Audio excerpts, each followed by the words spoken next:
during summers the cotton just like burns up. So and they also grow chickpeas, which is also very famous over here. And then what happened that with the change in the climatic seasons, so the amount of rainfall was also reduced, as well as through time, as well as um, the even the pattern has changed, the rainfall pattern has changed, but the winters are the only months that they have to grow the crops. So what they did is that they created the part of a farmland. So if we see these are the farmlands, and they created a sort of an artificial talavadi, or which is known as lake, in that farmland. So what they did, they dug up the part, they used that soil to create a mound around it, so that the overall depth increases. And then there was this piping done over here, so that at least till here they don't have to pump water out. And then they can use this water for the further during winter. So like there is only one crop which has to be taken in a year, but for that they did this. So what happened that if the farmlands are also filled with water, what they do right now is that they pump the water inside.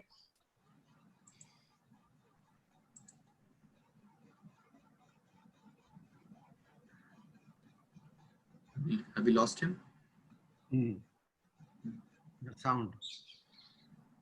Rana, we can't hear you.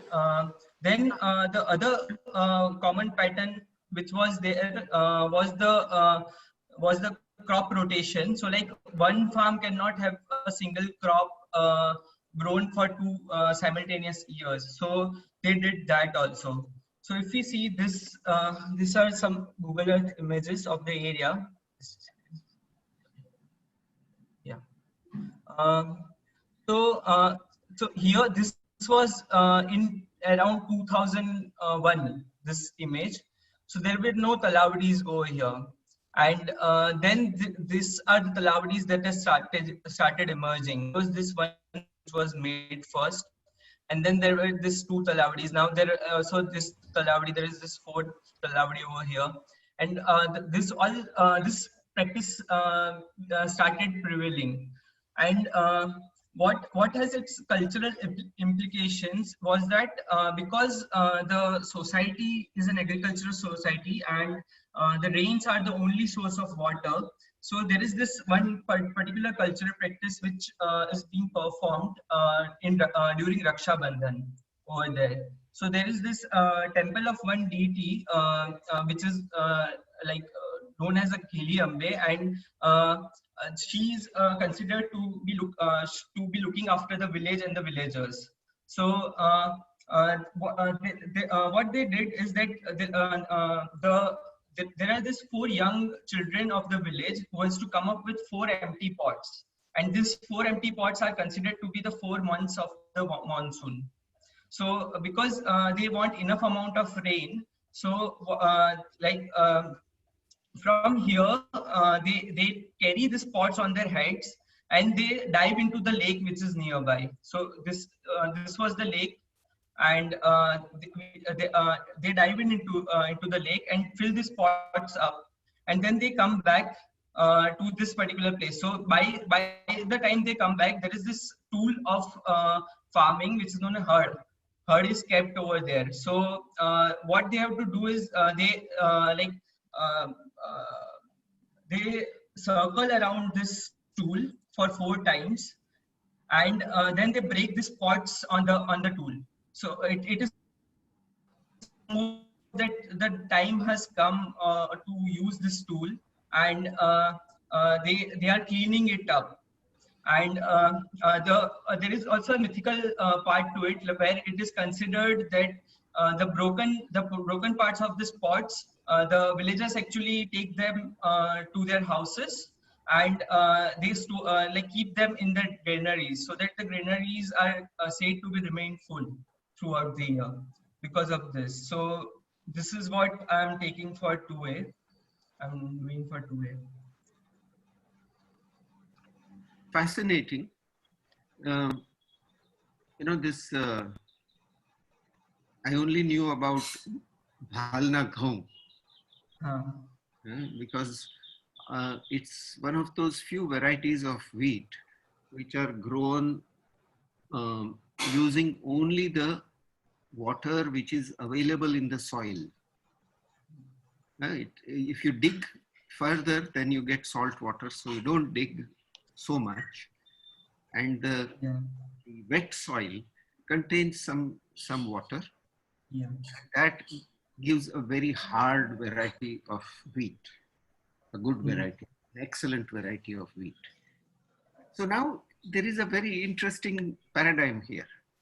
We normally think that things grow better with water, much water. But the best wheat grows with little water. All over the world, actually, the best wheat grows with very little water. And how do you remember this? So this ceremony is something which makes people remember that for 4 months you will have rains and you will be able to plow the soil and plow it in such a way that you respect the water and not dig so deep that you will get the saline water coming up. So I think this is a very important thing. I wonder why they call her Gheli Amba. There must be some reason for that also. But that apart, let's simply stay with the idea that you got to preserve the soil, you got to use the water in the most effective way. And now, if you look at the Google images, there are 2-3 very interesting things there. Let's look at both, or the upper image of the left-hand side image. You've got 3 images. Now, do you see a slightly darker green zone going from north to south? Next to the road on both sides, then joining and then coming down. So that darker green signifies the place where the flow of water will be maximum.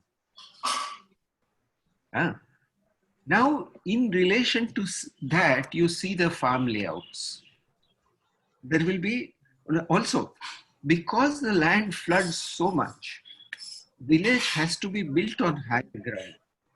If you go there in the monsoon, all around there is water and only the village is standing outside the water throughout this area. From Bawla up to Dhanduka and beyond, it is like.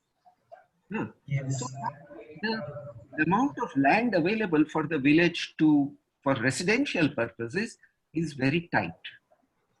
And you can see that the village pattern also takes that into account. Why is the lake at the top of that image? Because you can see that the water is flowing from north to south. And if you catch the water at that point, then you are able to catch clear water, and the village dirty water goes further down towards south. Now there is all these stories you can read just in a Google image. See, in the right-hand side image, you can see the green. It is in the rainy season, I think, probably. Yes, this one, So I think you should take these 3 images, do a detailed analysis of the village also. Because since you are from there, you probably know where different castes live, what are the different temples, all of that. And then connect this story to. And I think the idea of dry land farming is something which is very, very interesting here, which you find in many parts of India, different models of dry land farming. Now, if you think about the course of the Yamuna, before it used to join the Ghagra on the Indus system. And some people believe, there is a book by a French author. It says that the Saraswati was this land. So there must have been some water channel in which, once the pattern of Himalayan water coming down changed and it went to the east, as they say, Jamuna was captured by the Gangetic system. So now there is a historical event of maybe 4,000, 5,000 years. Yeah, and that's a short time. In human history, that's not a very long time. So in 4,000 years or 3,000 years, these people have had to develop an adaptation to change in climate and change in rainfall, change in water flow. And I think if you take a larger section and see all the villages are of this kind, and you see the water flows and all that, you will realize that this is a ongoing adjustment process, or a process of adapting to change, which gives us a lot of ideas for climate change.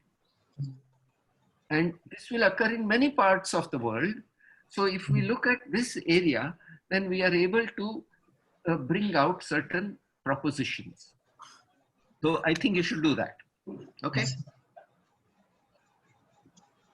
I also think that, you have the water being carried from one place to the other, and it's kind of moving water on the landscape. There is also some movement of soil that must be happening as well. For example, how do you line that little talaudi, so that the water doesn't go seep into the soil when the time comes? So there must be some silt that is being carried from the existing lake. No, actually, it is bentonite from Kutch. They get bentonite. Yes, from yes. Kutch. All over Gujarat, the khet talaudis are made with a bentonite lining. That's a whitish kind of clay soil. Yeah. Is that a traditional practice, or is that a new practice? That's a new practice. In fact, they did not used to make talaudis. They used to make the bunds around the farm so that the winter water would just stay in place in the farm and would seep into the soil. And it's a black cotton soil, so it retains that water. It's very interesting, Sudipto. If you dig more than about 3 to 4 feet, you'll get saline water. So you dare not dig that much. Yeah. So this is planted on a very shallow, plowing, and the water which is there, actually, the Rana, what you have drawn of that deep talaudi. Yeah, this might be in the long run endangering this ecosystem, because you are going deeper. That means you are allowing the salt water to come out if it if pressure is enough, and at high tide the pressure is quite high. Yeah. So I think, sir, what I think is that the proportions over here, I think I have got it wrong. Yes. Because what they have done, like what they do is that they dug some amount of soil and they create a mound. So this is about 15 feet high. So the height that they get and that that can be used. So the overall depth increases of this whole thing. No, but they don't increase depth. They dig out only about a foot. Yeah. Over a large area, and they pile that into the thin bund, so that you never reach the salt or the saline water level. And this is used in Kutch also now. But Sudipto, even the black cotton soil itself is a good way of holding the water. Yeah, it's a clay soil, and it becomes quite, once the water has drenched it, it doesn't allow further seepage of the water in. And it's this soil condition which the people have understood very, very well. Are there any potters in the village, Rana? There is one particular family, but generally not. Like right now, there is no potter in the village. So the pots are being also brought from outside. Yeah, from Zanduka, they bring in the pots. And yet it's so part of this. So no, I was just interested in all these kinds of, bringing in stuff from outside, like bentonite was being brought out from outside. The pots are being brought in. So it's also interesting the way, and not to use the word interesting in the way that we discussed earlier, but This is also part of the trade along the western coast, yeah. because in this Gulf, you can go and the dhows can go up and down up to Kerala. So the food, the spices, all of those things come from all over into this zone. And the coastal communities are the ones who take the boats, and the inland communities are the ones who do the farming. Yeah. The distance to the sea is very short. And in this saline environment of the soil, what kind of trees find their roots? The species which are generally found in desert areas. Like Are what? there. Palm? No, not palm, but bawad, then rambawad, then people, and Pilu, yes, pilu, pilu. even ambli also grows Yes. in some part. So there is a whole vegetation which is in salty soils. And pilu is one of the very important, this meswak toothpaste that you get? Mm-hmm. It is from the pilu branches. And in Islam, it is considered a sacred tree, because if you want to do ablutions before doing your prayers, and if there is no water, it is allowed that you can scrub your hands in the leaves of pilu. And it's a very important tree in the salt zones. Pilu is Prosopis, no, it is, I've forgotten the Latin name, but Pilu is a very important tree in these areas. We have actually, I don't know if there are any pilu trees in Delhi. Oh yes, there are. You will find in trees of Delhi. So maybe it'll be nice to document these also. Yeah. Along with that, I like these diagrams of the farm lands and the water coming in. But the various shades of green and blue are, it's makes you wonder what they really signify.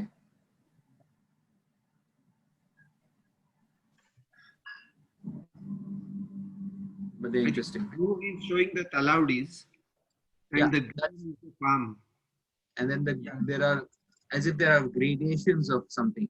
Almost looks like a Because like there are 2-3 different crops also growing. So some of the farm would be having a jeera in it, and some would be having a wheat, and some would be having the chana in it. So like because of that, I've used that shades of green to depict different types of crops, basically. Can you see in your Google image, there is a bull?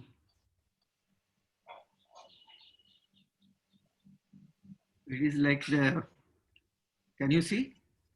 There is the head of a bull and two horns. Yeah. This is the outline. This is the face, and these are the horns. Every image is capable of being seen in many different ways.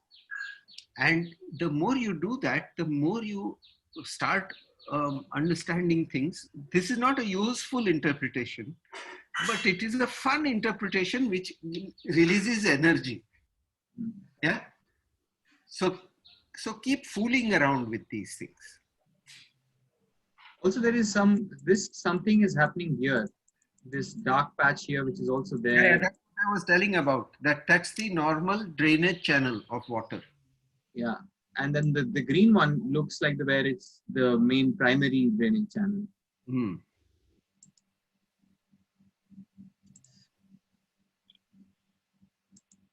Okay. Yeah. Shall I show the second exercise?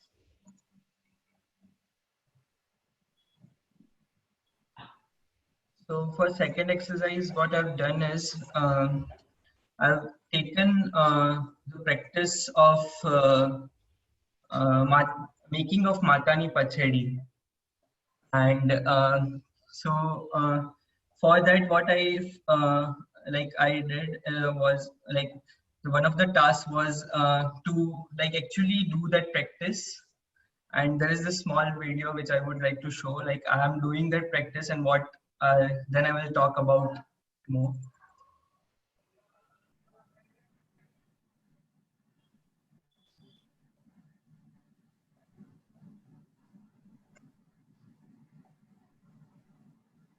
So like I'm just using my blanket as that cloth, and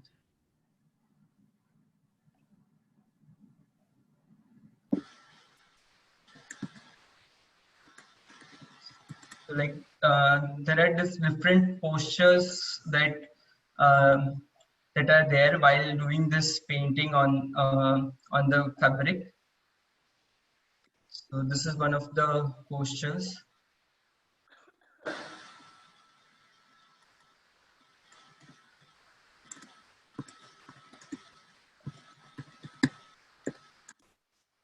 Like this was the second posture. Like this posture is what I found out that it helps in the arm reach, and your arm can reach on the other end of the cloth.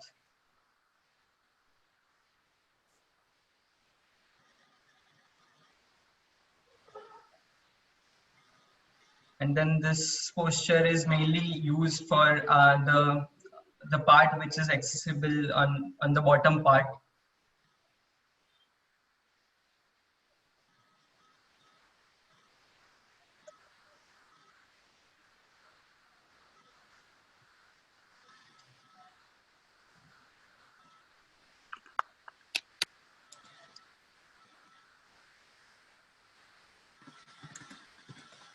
And then there is also this posture where there is this one board which is taken and it is kept on a platform like a patla or something, and then one can sit and just like draw easily.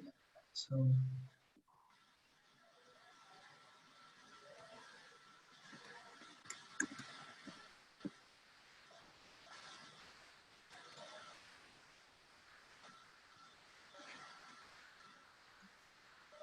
and then the cloth is like kept to dry in some place, so I just left it for drying. It is actually kept left for drying in the open space and under the sun, but I'm just depicting it that is like this. So actually I was living previously at Vasna, and I just saw this, like I lived there for about 20 years and I saw this community practicing this whole thing. So the main tools which are used for this paintings are the bamboo sticks. Like it is used as brush to fill the outlines. The bamboo sticks are mainly used for the outlines of the Matani Pachadi. The date sticks are used for as a brush to fill the colors, and also the paint. Now also the paint brushes are used for filling up the colors. So these are the main tools. Then the process actually generally involves that the fabric has to be like kept and soaked in a water for 24 hours, because it is the gray fabric, which is the mother part they generally use for this. And then after 24 hours, this fabric is like soaked in this harda powder, which is like tamarind seed powder. And uh, they make this mixture of tamarind seed powder and oil, and they like pour it into a water, and then the fabric is for around 10 to 15 minutes in that, and then dried in sun. So the fabric becomes totally yellow in shade. Then the further the process, the first part is the sketching it out, sketching the whole thing out, and then this step 4 is where they start outlining and doing detailing of this. So the first they do is with this bamboo stick, they outlines the things, and the mixtures that they particularly use are also the natural colors. Like the black color is made from mixture of the jaggery and scrap iron metal, and that seed powder, the kachuka powder, atta, which they call. So they mix all three together and boil it to get the black color, which is used as outlines. And then this red color is also like they get it from like the natural materials, basically. And so the this process is where they make these outlines and they fill the extra areas with the red color, and then they just keep it for drying in the sun. Then the third process is where the fabric is this whole painted fabric is boiled, and it is boiled with this yellow powder made from the root of madder plant. And like traditionally, like because it does that, it gives the red color to the fabric, the whole fabric. So they do that process, and then this fabric is again dried in the sun. But now the drying pattern has changed, so like it is more sort of like a cloth drying. And then the final process is where the craftsman has to take this whole thing into a river and place it in a running water, so that the extra color from the fabric just like flows away, and then again it is dried on the river banks itself. So this is the main process. Then like as I did this exercise, I was able to the general requirements for making was that the ground needs to be firm and paved mainly, and has to have enough space to spread the entire sheet to work on.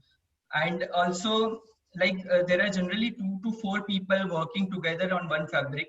And but if it is done by a single person, then the person has to start from the top and like reach to the bottom. So that is how the one has to process. And the mostly painting is done by spreading the sheet on the ground, but in some cases even the frames are used to hold this fabric. And like over here there is this platform which has been created, and a fabric has been put up so that one can easily, the artisans can comfortably work so on the fabric itself.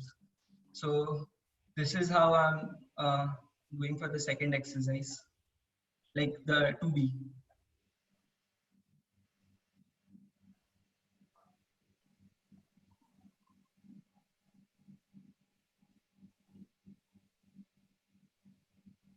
So, in order to do this, you have to have a tamarind tree nearby.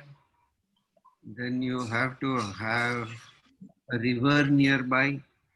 Then you have to have somewhere where bamboo is growing. Then you have to have a patla at home.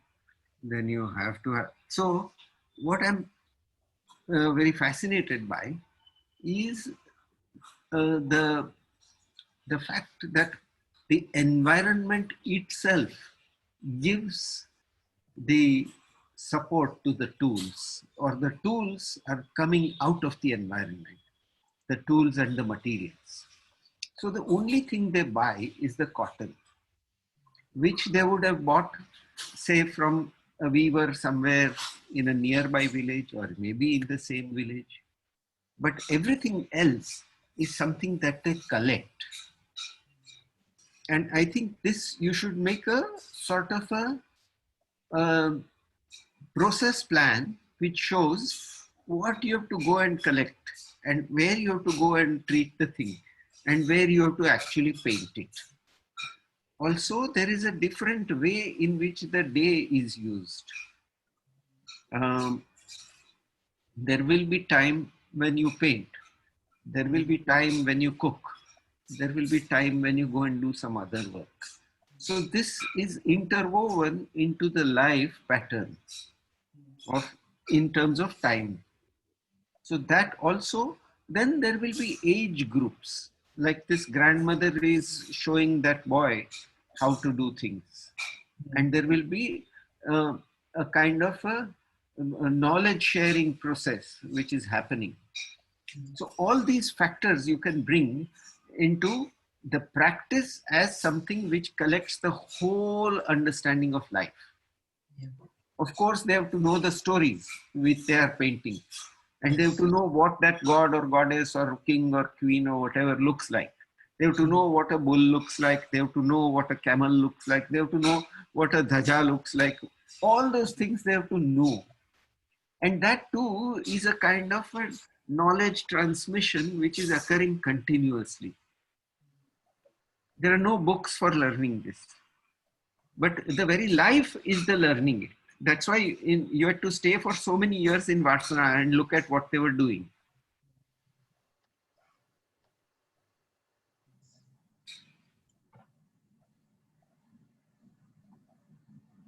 Rana, So is make this, up. sorry. Yeah, sorry. Yeah. It's okay. Carry on. No, I was just asking whether this was in Ahmedabad that you had done or in Vasana.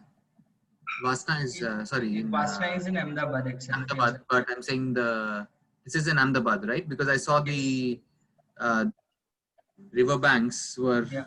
Yeah, Sabarmati. Yeah. The lake bank. The lake banks, yes. I saw the lake banks.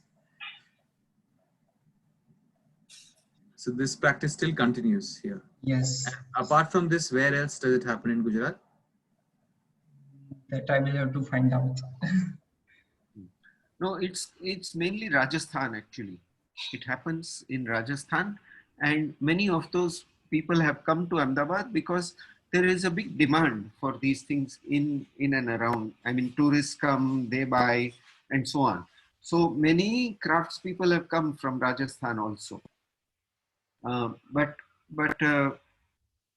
the other interesting thing to look at is what are the ways in which this washed, when the cloth is washed, does it pollute the water or does it get dissipated into the water? Because if you look at the actual composition of it, then there is iron oxide, there is the mordant, some traces of the mordant, then there will be traces of tamarind, there will be traces of the tamarind seed powder, and all of these are organic. That means organic means they are molecules which can be worked upon by bacteria and others to dissipate them and make them back into soil, so to speak, which for the commercial dyes, the molecules are so complex and they are not feasible to be broken down by the normal bacterial actions. So I think that also is worth looking at. The green definitely looks like a modern dye. Yeah. Rana, we also have Cheriyal paintings here in Telangana. The craftsmen have actually traveled from Rajasthan and then settled down here. I just shared an image. Okay. The Cheriyal actually takes clues and narratives from Ramayana and Mahabharata, and then they're more like bright colors in terms of red, yellow, and green. I think the green remains the same. It's also fascinating that they're sitting in some kind of a chokdi and with the temple in the thing, it's actually done outside.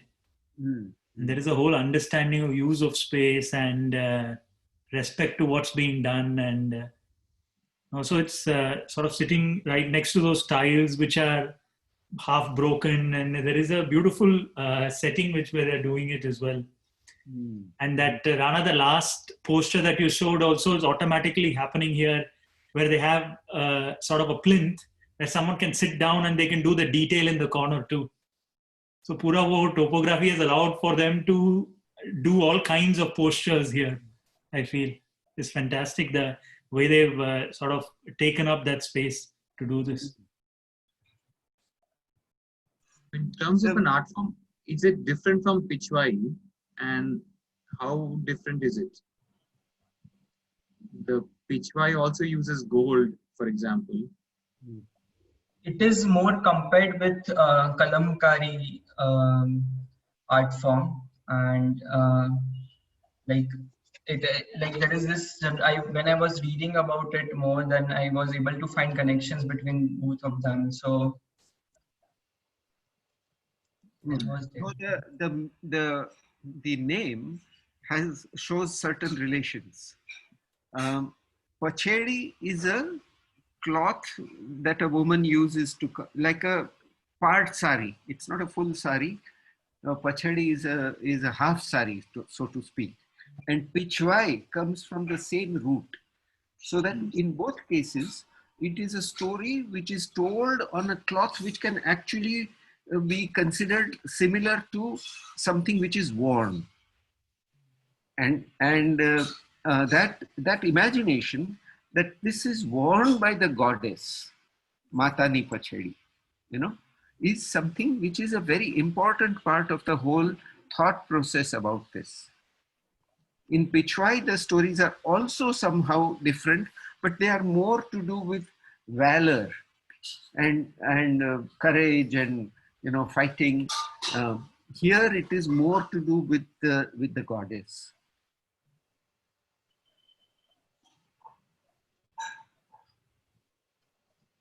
Yeah.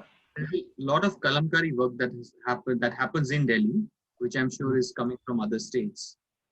And then Kalamkari is also getting transcribed into block printing, which happens a lot in Delhi. Of course, it happens in Jaipur and all these other places, but a lot of it happens also in Delhi. Of course, the blocks are made in Gujarat. The blocks are made in Gujarat and Rajasthan also.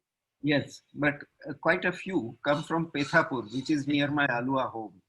Pethapur is a small village north of Gandhinagar, and it's famous for its blocks.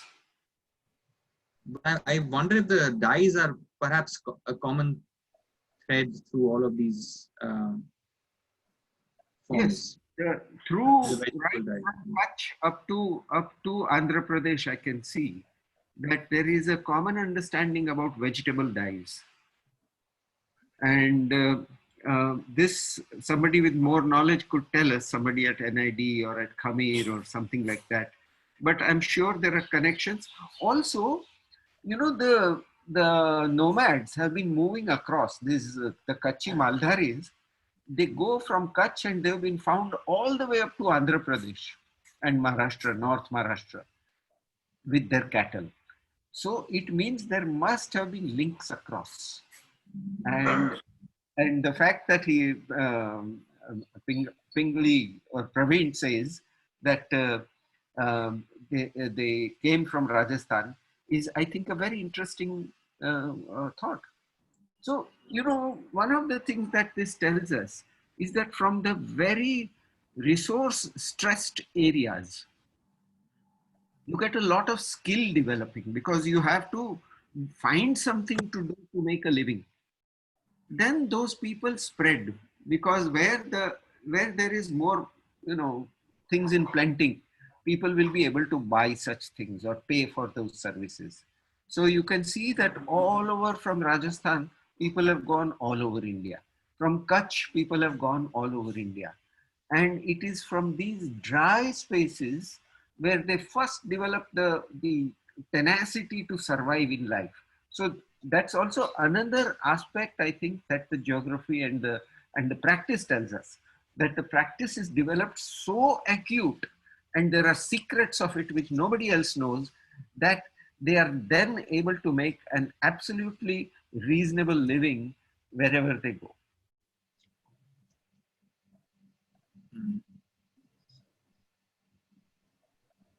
Yeah. So Rana, it's good work. How do you take this forward a little bit more? What will you like the process map that was spoken about? But it'll be also interesting to kind of do a little trail search of the. of the people, of the craftsmen who are traveling across India, and where are the pit stops they're making. I think it'll be interesting. Sure. I'll have a look at it.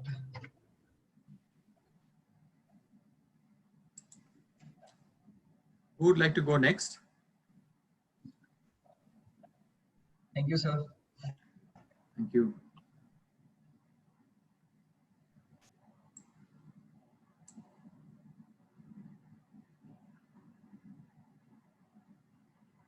Anyone else? Come on, don't be shy. Shreya? Yes, I've asked one of my co-participants to just share the screen. So this is exercise 2A, wherein I have chosen. I mean, if you could just zoom in, yeah. So I've chosen the settlement of Kathmandu and the Kathmandu city in particular within the Kathmandu Valley. And if you can see on your top left, you can see the map of the city of Kathmandu. So earlier, the entire valley was a densely forested region. And these plains that you see came up after many years of the community, the indigenous community turning agrarian. So before they were they were literally dwelling in forests and had an animistic religion. But slowly they started creating a space of their own, a settlement of their own. But owing to the fact that they were living amidst forests, they had there is a certain ritual practice or a cultural form of their practice called the Upaku. So the Upaku is is an indigenous festival that is celebrated on the first day of Indra Jatra. So Indra Jatra is one of the most famous festivals in Nepal, and on the first day, what happens is all the Nevars, who are the indigenous people of that region, they all collect and they all get together, and there is a certain pathway that is inscribed, and it's through memory. There are no real place markers except a few shrines that have remained, but otherwise this pathway is known best to the Nevars. No local can really lead you there except a proper Nevar who participates in this practice. So what they really do is, as you can see, they walk along the edges of the erstwhile boundary of that settlement, which was then bordered by forests. So right outside the settlement, they had these deep forests. So the practice really is to carry these lamps, butter lamps, and certain offerings for the various shrines which are present, which are like the guardian deities of the boundary. So they would walk, they would circumscribe around their settlement, and this is a practice, just one round around the entire village, and they would have and with time, of course, a lot of meaning started getting layered onto this practice. You started having musicians, you started having certain areas would make it more important for their deity. So like this, of course, it has proliferated into multiple meanings. But what I necessarily did was, and through a little bit of studying, and this was part of my thesis. So what really happens is, when you do a reverse study, you find out that these people, through memory, kind of tell you what was the original boundary of their settlement and how it has grown over time. So once they gave up these people, once they became agrarian communities, they have a certain people called the Japus, who are the farmers. So they started cutting down the forests eventually to create their fields. And now when you see the city, it's surrounded by fields. So so the meaning of me presenting this today is to show you that through this cultural practice, which is just the dynamic movement of the people, through their movement along those streets, and somewhere there are no streets also, you just have to climb through things. They kind of show you the boundary in their head, in their image, and this is only passed through this cultural practice and through the oral history that is present in the indigenous people. So the biggest issue for them, of course, Nepal has a lot of earthquakes, but what I wanted to highlight was people trying to create a space of their own despite all the wilderness, and this practice kind of highlighting it. Yeah, this is what I want to explain. Yeah, thank you. It's quite interesting that there are many different stories. Yeah. Like there's this German Can you make it less? What's his name? Sorry? Can you make the volume less? Lesser. Yeah. So he analyzes Kathmandu in terms of a system of sacred geometries. Gucho is his name. Yeah. Now, the Nevaris, because that is a sort of connected to Vastu and the Hindu models of the city. But the Nevaris have another way of looking at it. And I wonder, there must be several stories to explain the city. And whether the forest was up to there, or whether the forest at some point must have been even further. And this circumambulatory route itself has expanded is something which is something which more study would reveal. But that's not the important point. Have you read Marcia Eliade? No, but I have only gone through the concepts of sacred and profane. Yeah. So in that, there is the idea of protecting the settlement by doing a circumambulatory route once a year. This is everywhere, almost everywhere. And it's a practice which is all over the world. Yeah, so it's not just the Nevaris, but it is, so the practice is, you first define the realm which is protected by a line or a boundary. Then you make a series of temples along it. And these are normally, they would be female deities. It would be Mata, you know. Yeah. And over here they call it Ajima. Yeah, right. Yeah.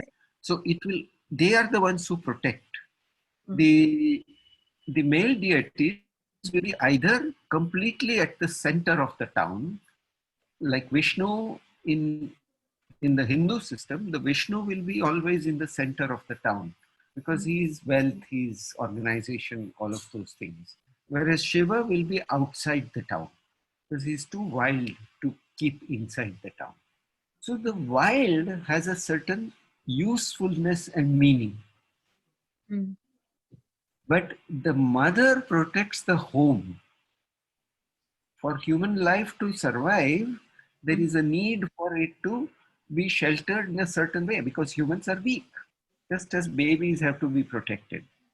Yeah? But you need the food from outside. You need the resources from outside. You need the water from the river, all of those things.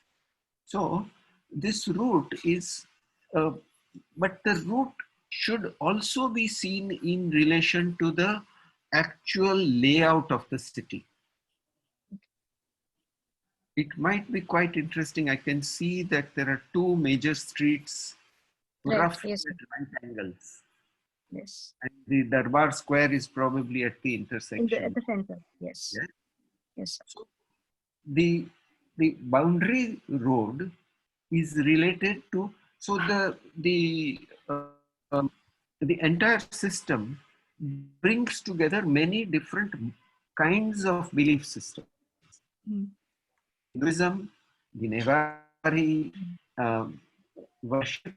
This, in every Indian town, this was the way in which several systems were combined so that the state could be more strong. It was realized that you could not, there were not some things which city people didn't know how to do. And it was only the people who had lived in forests who knew how to do. And like that, there are so many skills of different kinds. So if you can do an analysis of the town also, and it's more or less 4 square, you can see also a road which is going in at right angles. It's almost a rectangle. Being forced into the settlement, yes. Yeah. Now, the interesting part is how this route transects it. Can you point out that rectangle with your? No, I don't I think the other Praveen, you person will can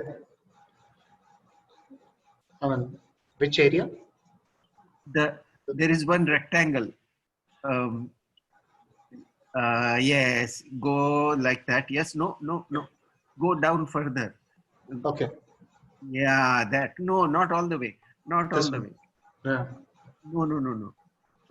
Go a little higher. There's a road. That road. That road. That road. Okay. Right. Yes, yes. Yeah. No, then go further. Go further. Go further. No, not that way. Go along that road only. You will cross the yellow line. Go cross it, cross it. Yeah, then move northwards like that. Move northwards, still further, still further. You will come to the top corner where it touches the yellow line. Yeah, bas. Then go left, go westwards before bring the line back. Yes, right, and then bring it down. Yeah. Yeah. Now you put the intersecting lines. Yeah. You put the main road. Yes, right, and the other one. Yes. Yeah. Yeah. Now you see the yellow. What is it doing? It is coming and picking up corners. Right. Corners are very important. Yeah. At one place, it is crossing the territory.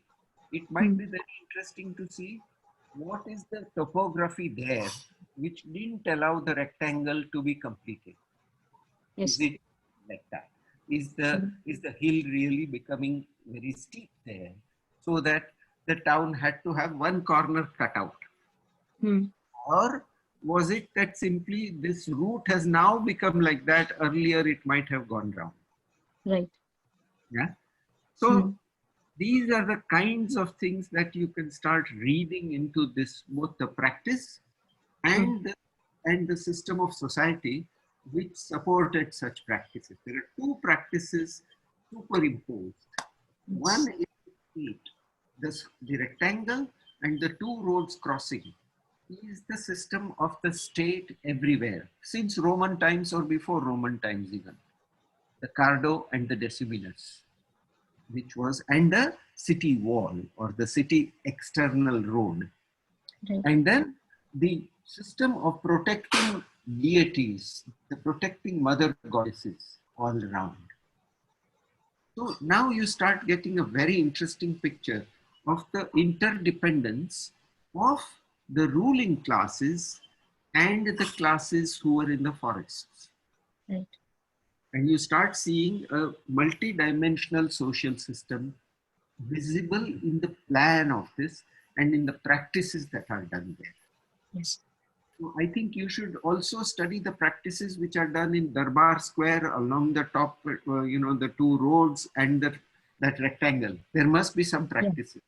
It will be very interesting. Yeah. Yes, sir. I think I'll present more details the next time. Yes, sir. Yeah. You should look up Niels Gutschau's studies also. Yeah. I do possess it. Yes, sir.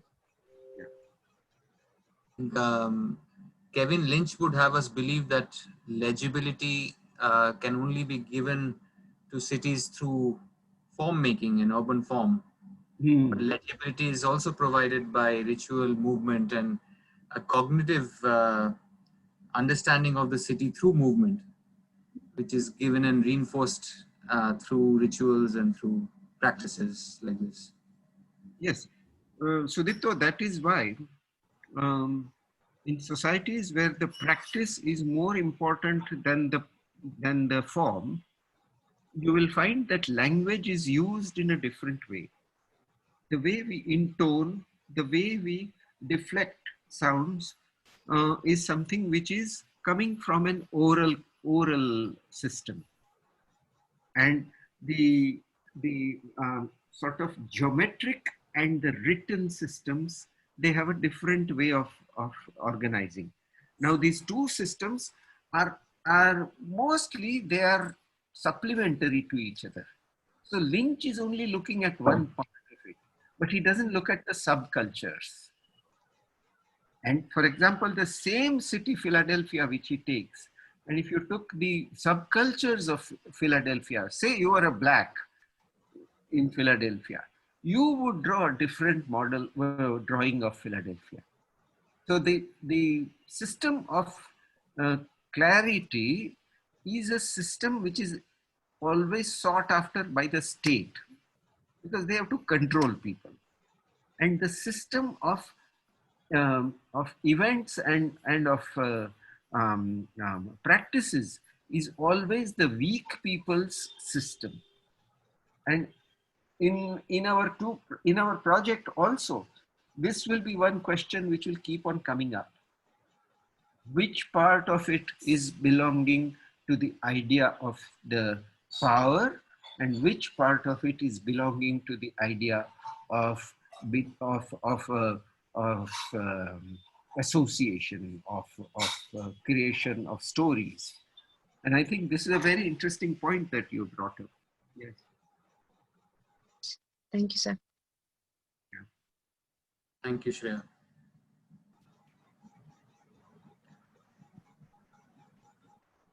Can I go next? Yeah, I'll Yes, just of course. go back in half a minute. Half a minute. Give me half a minute. But Shreya, you don't want to present 2B as well? Gayatri, the 2B is just a raw video, so I think I would Okay, like to work on it before we can discuss it with everybody. Just a little bit of work. Yeah. Sorry. I thought you already had it and we are moving on. Thank you. Ayush, do you have anything to project? Yeah.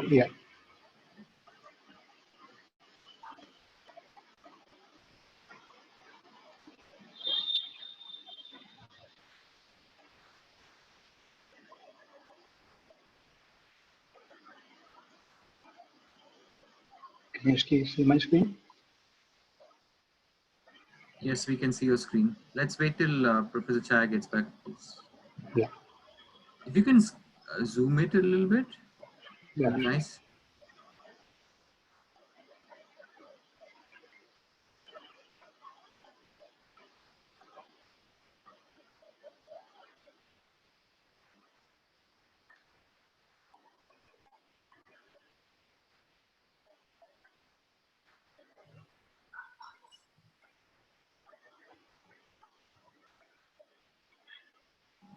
Vignesh, this must be dinner time for you, no?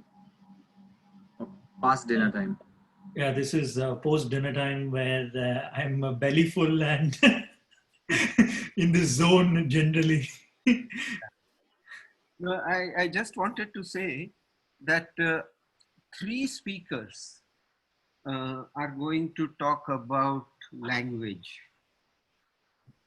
Tomorrow, Ganesh Devi will talk about the many languages. Then Arshia will talk about the language used in the Ramayana. And then Shabnam will also talk about Kabir's language, which means they will show up, and I think we should ask them questions about the relations between the oral and the written. Just as Sudipto was asking about the form and the practice, and it will come up tomorrow, and in the subsequent lectures, we'll see this happening. Yeah, just before I forget, I wanted to say that. Yeah.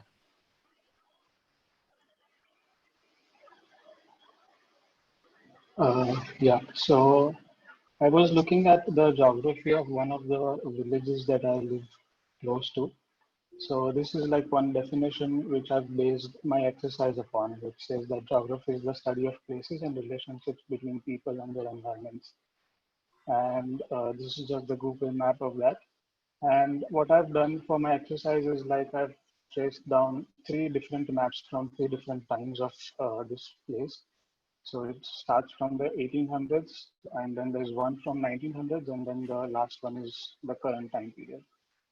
So what I've tried to do is sort of investigate into how the place would have been at the time. I actually had a few maps from which I drew this.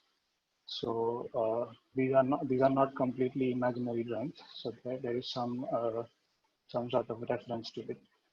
So for the specific, in this kind of a situation, there could have been a lot of different types of geography within the geography as a whole. But what I was trying to do was to focus on the lake and try to see how it relates to all the other activities that happened around this. So this is the first map where I'm talking about the relationship with the lake is such that life revolves around this geography. All forms of life and economics depend on the lake for survival. Humans negotiate with this geography by creating platforms where daily activities are carried out. So there are certain smaller platforms that they create so that they can draw water from the lake or to draw water for the farming. These spots on the edge ignite a cultural response as drawing water becomes a daily activity, and so it becomes a common place for gatherings. The human community in this time period is still agrarian in its being. And then I move on to the 1900s, where the most significant change in the geography that's happening is the receding line of the lake. The lake is now shrinking, and the water level is also decreasing because of the continuous use of it for agriculture. So as the water level in the lake decreases, the edges shrink as well. The lake is still relevant as an important water source for agriculture. To negotiate with this change, humans create steps that lead down to the water level. Now, as the edges have shrunk, new activities and practice emerge on the available land.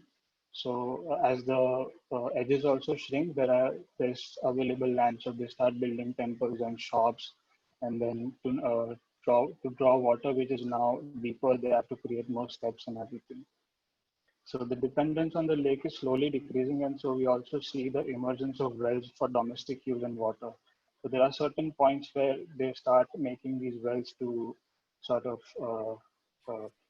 get groundwater for the domestic use. And now they don't want to probably farm, so it's better to have one well near the house.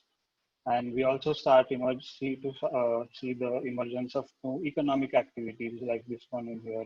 There's pottery that's coming in, and there are marketplaces that have been put up on the existing road networks between other villages. And then this is the final image where the talk first are starting with the lake. The water level decreases further and also shrinks in size to a point where there is no longer any dependence for water.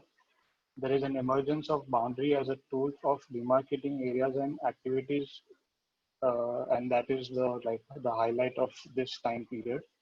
And water tanks, you see the emergence of water tanks, which are used to negotiate the lack of open water resource, which was the lake. The lake boundary is now used as dumping and sewage ground. And the edge of the lake is populated with temples, shops, schools, and other administrative buildings, which completely cuts the connection off from the village itself. So yeah, this was.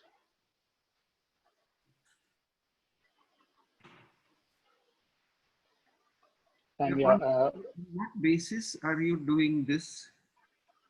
What is the source of your analysis or information?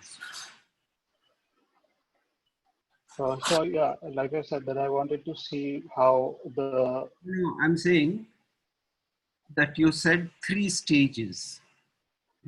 How do you know what was the case in the first stage?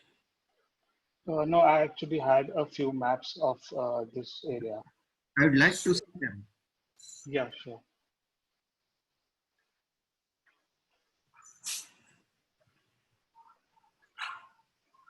Because this really looks like a very low density orchard and agriculture pattern, which is not the case in this Amli you are talking about is the one near Ahmedabad, no?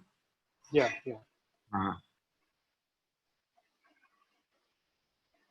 Not that kind of a pattern.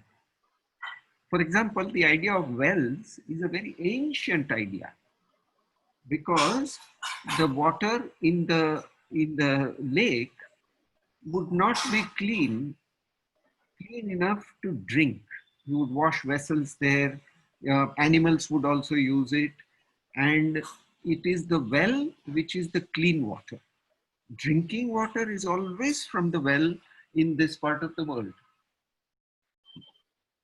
There's hardly any record of drinking water having been taken from the lake. Now, the farms that you are showing, what is the topography like? Are they on a higher level or a lower level to the lake? I have no, I don't have. Then how do you take the water there? Were the farms on that side or were the farms to the right and left of the village?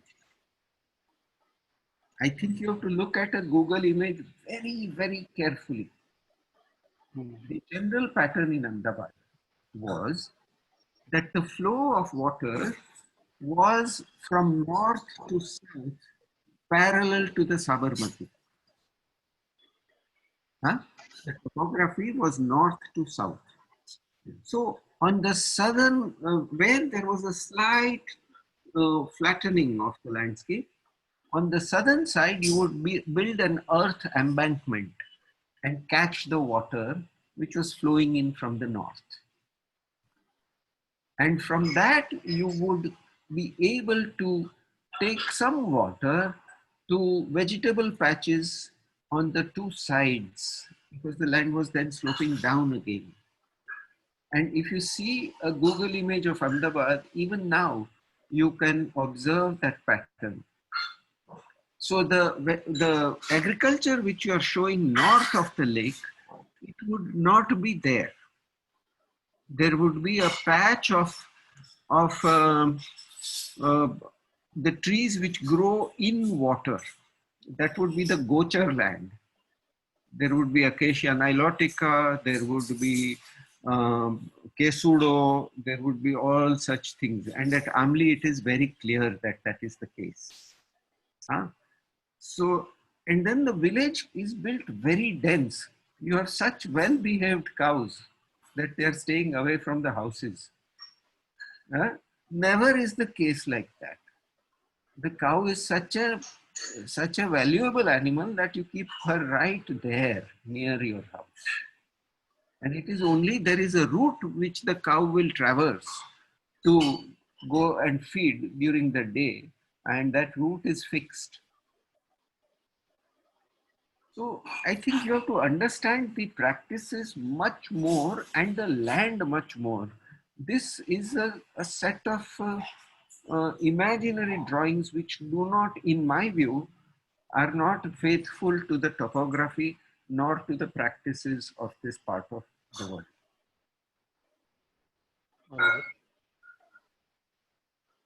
Topography is very important. Talk to Riaz about this. We had done an analysis of Naroda when he was a student. Naroda is also a town which has a lake like that. For example, why should they go and collect water at the far end of the lake? That gathering space you said, or the steps you said, why should it be at the far end? Why should you walk so much? क्यों ऐसा हो? No, actually, that was just for like representation purpose, that the positions of the steps and the platforms are not true, but the position of the bridge. They are known. You can see them in the map. You can see them in the Google image.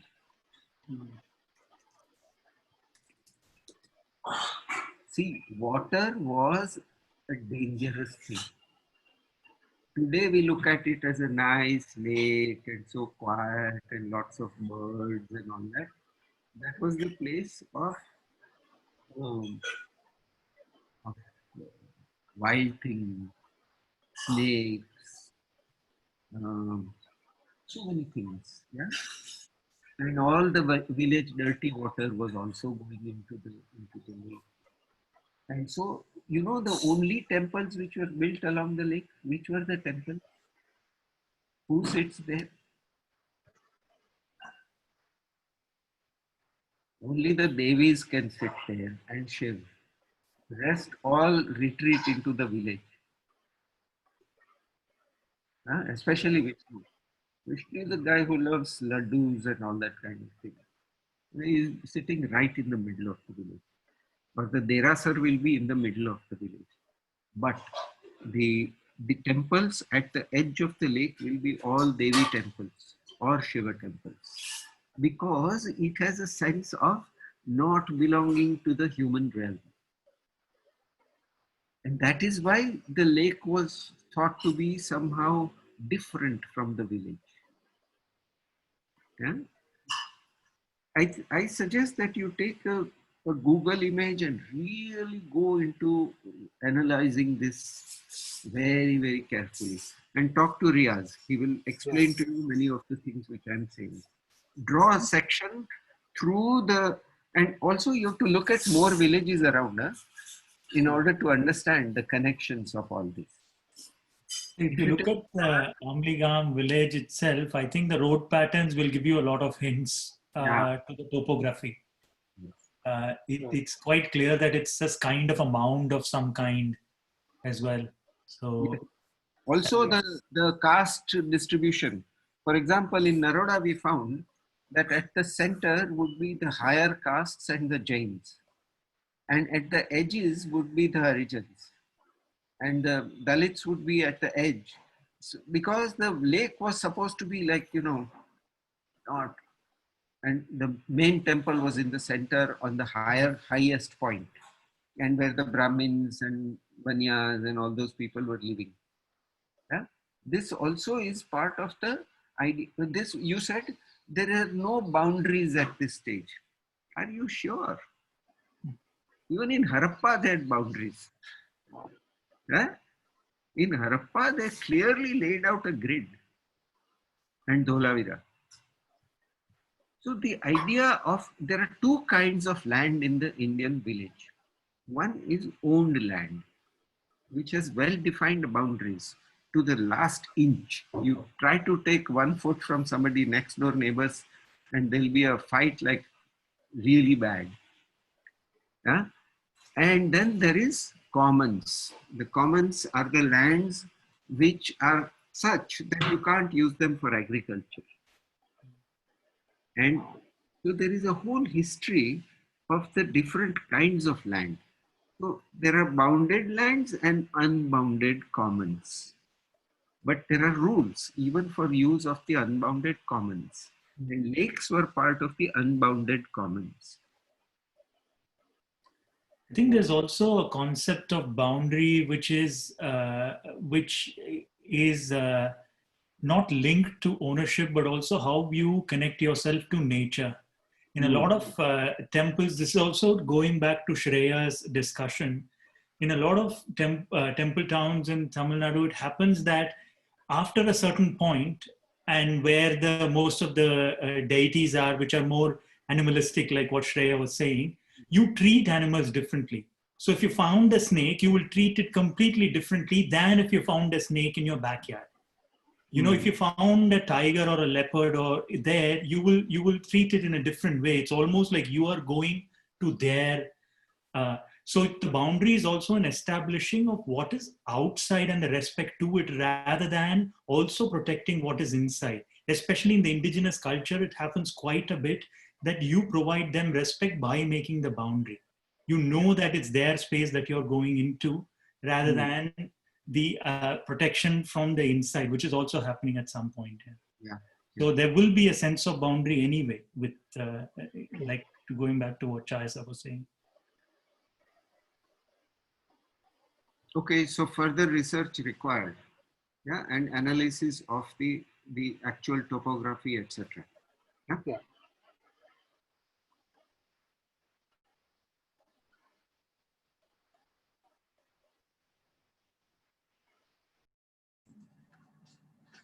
Soundarya, you want to go next? She was worried that she does not have enough, but I suggested that she should still show.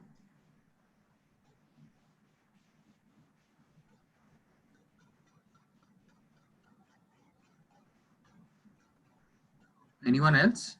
No, Soundarya, let her show, yeah, whatever she has. She has worked in my office. She has interned there, so she has to show me. She's having power outage issues, so I think she's gone again. All right. Very convenient. So I think I'll go if others Yeah, are yeah. not ready. Has power outages? I doubt it. Yeah. The Yes. geography that I picked up is, I think all of you must have walked on Tandoor stone in terms of either in the landscape or in the house. So this is a small town close to around 115 kilometers from Hyderabad. Uh, Earlier, it was kind of an hunting ground for the Nizams. The Nizam used to go in, and then this is close to the Vikarabad forest as well. So slowly, perhaps, essentially there were these agrarian and then the livestock rearing communities who were essentially occupying the place. And the kind of a settlement is like it follows a pattern in terms of the stone. The understone is kind of a component which forms a basic unit for your walls, floors, and then the roof. So this is the kind of a settlement that you see. I mean, there are like uh, different types of these units. It ranges from like a house with a small compound wall and then a front yard, and it goes on to become a double-story building as well. So the idea of the stone here keeps changing in terms of, but essentially the undressed quality of it is something which is retained in most of the dwelling units. Praveen, So, but yeah. is this form of is this typology properly documented anywhere? Yes, sir. We did a rural studio last sem, so it is documented. You have. Yeah. I think if you can access those drawings, it would be fascinating. Huh? Yeah, right. But the point is, in terms of until it was used as like an undressed, and then perhaps for the residences, and then at a smaller quantity, it was good. But the moment it became a kind of an entity, and then a kind of a commodity for the urban scapes, then this is the kind of intervention that it overtook in terms of. The entire area is now covered with, I can show you on the Google, yeah. The entire area is now covered with only like quarries, and then there is huge amount of dust which forms into the environment, and then essentially it's only the main roads which take over, and then all the smaller tandas have already vanished, and these settlements, the smaller villages, they essentially like most of them have turned into laborers into these quarries, because the predominant crop, which was the red gram, has now become redundant in terms of it's a monocrop, but because of no water, and then perhaps too much of dust in the environment, it isn't a commercial crop or a kind of a livelihood for them. And then all the livestock rearing community have also moved out. I mean, there's no one of that starts staying there. And then the kind of an effect that it has onto the environment in terms of heat generation, the kind of an the particles getting into their breathing system and all. So those are something which have become a big problem for the geography there. And essentially, all the women who were kind of a caretakers of the seed as an entity have now lost, and then they're perhaps into like the quarries. Going back in history, I just came out this particular map, which is actually very interesting. The sandstone outcrop is from the Bhima Basin, essentially one of the oldest rock formations in the Proterozoic kind of a thing.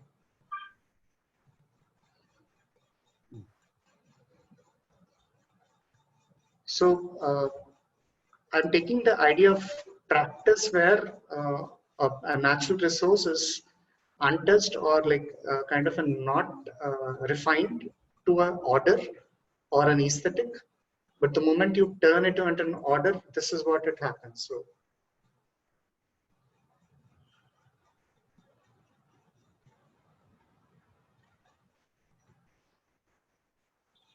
The best part of it is the stone being used. We usually see it being restricted either to the roof or to the floor.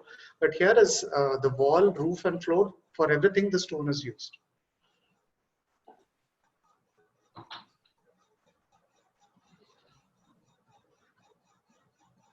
Is it order that leads to this, or is it new tools?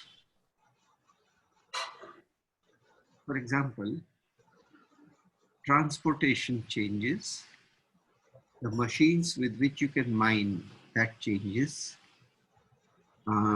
The price of transport goes down, and therefore very far off places start demanding or using that stone. Yeah. Huh? Yes. So it is a whole lot of associated factors. What has happened in the present day world, if you compare the difficulty of transporting heavy things at a cheap price, that was not possible to that extent in the animal drawn transport system. But the moment oil became cheap and the internal combustion engine came,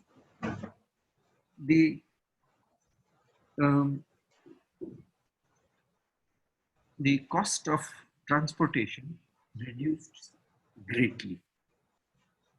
And it was possible to move things around, heavy things. And that combined with the idea that there is no such thing as geography. You can take anything from anywhere to anywhere. Like if you think about your grandmother, she may never have heard of chocolate, or may hardly have eaten it once in her life, perhaps. But if you see today, you are able to get Belgian chocolate and Tanzanian coffee and Brazilian this and that. So if you look at every aspect of life, the idea of geography has been erased. And this also happens that you make places invisible and you make people invisible. So the people who want this stone because of its color or its texture or its hard wearing qualities, whatever they are, they can forget that there are some people who are bringing it out. They live somewhere and they only look at, I can go to the stone dealer, pay a certain amount and get that stone. Yeah. So it became a product. Instead of being the substructure of life, here it is the substructure of life. But now it became a product, nameless product. And if it is possible to make those people invisible, very good. So how do you make them invisible? By things like branding.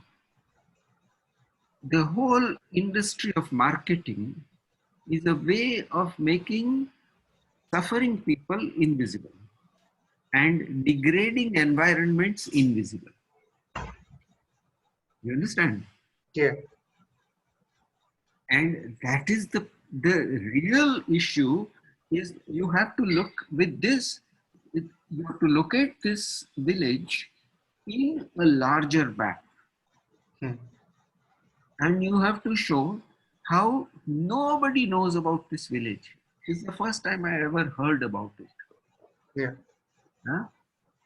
And only the Nizams used to be able to use that to some extent. But now it's become a place from where that stone comes. Yeah. And nobody knows anything about who lives there, what happens to their health, what happens to the water systems, What happens to malaria because the water collects? All those things. Yeah. So Yes. you have to invisibilize. So your project is to make visible that which is systematically made invisible. Hmm. Huh? Therefore, you have to locate it in a larger geography. Sure. Yeah. What is stone? Tandoor stone. Yeah. Do they export it to some other countries or only in Andhra Pradesh it's used? No, sir. In fact, if you have heard about memorials in the world, few of them have actually mentioned about tandoor either Yeah. being on the floor or in the landscape, or Yes. because it has certain amount of warmth to it that it gives to the barefoot. Yes. Yes. So now, I can show you some images as well. yeah. This is like the larger courtyard house.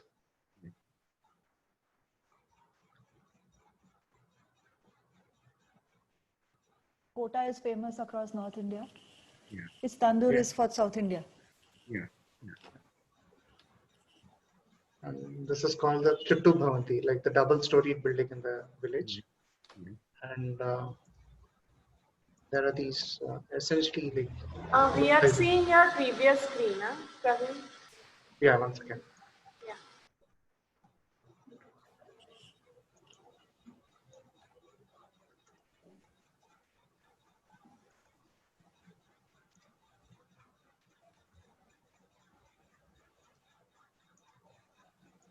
Is it visible now?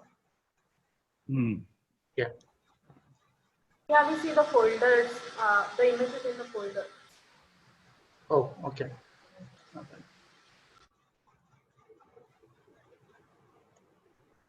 Yeah, is it visible now? Yes. Yeah.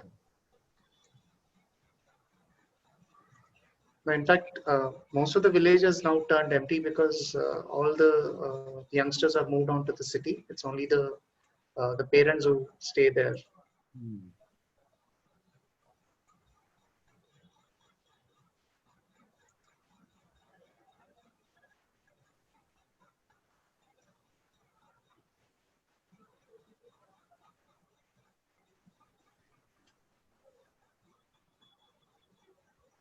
Yeah.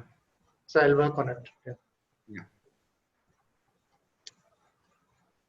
I think it'll be also good to show some pictures of the actual quarries themselves. I'm having a look at it on Google Maps, and the connection to this village is atrocious here.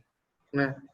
It'll be good to actually, like what Professor Chaya is saying, study the larger connections from the village to the quarries and to the from the quarries to the rest of connection back to the country in some way, and study that as well, because I'm looking at, and there's also historical imagery in Google Earth.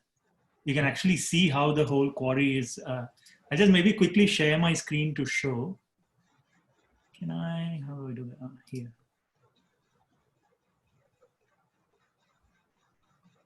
Can you guys see my screen? Yes.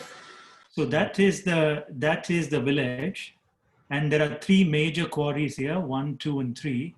Should see some of that scarring on this. Yes. And you see that industrial setup that Chaya sir was mentioning. There's one here, there's one here, and look at that.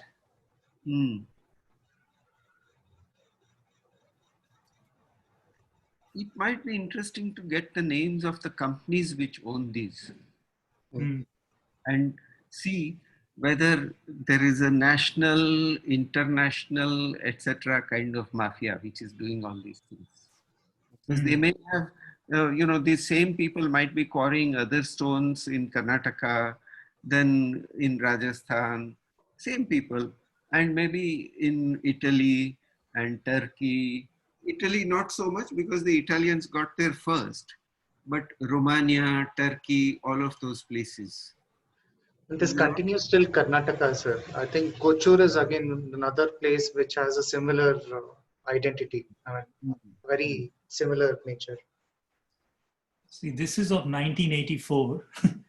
And there's nothing there, almost nothing. You see some scrapes here and there.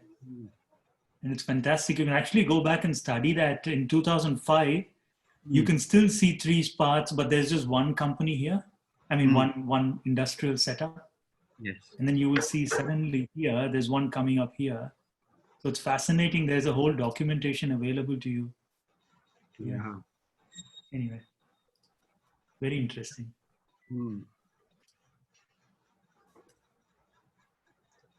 The same you could do to the Delhi and Yamuna kind of thing. See later on what happened. Later on, huh, Praveen? Right now you concentrate on this tandoor only. Tandoor. No, Gayatri, the dust, entity of dust is still continuing. So. Yeah, well done on that.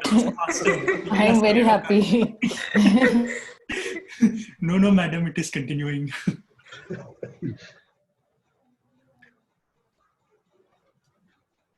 Now it's quite good, very interesting.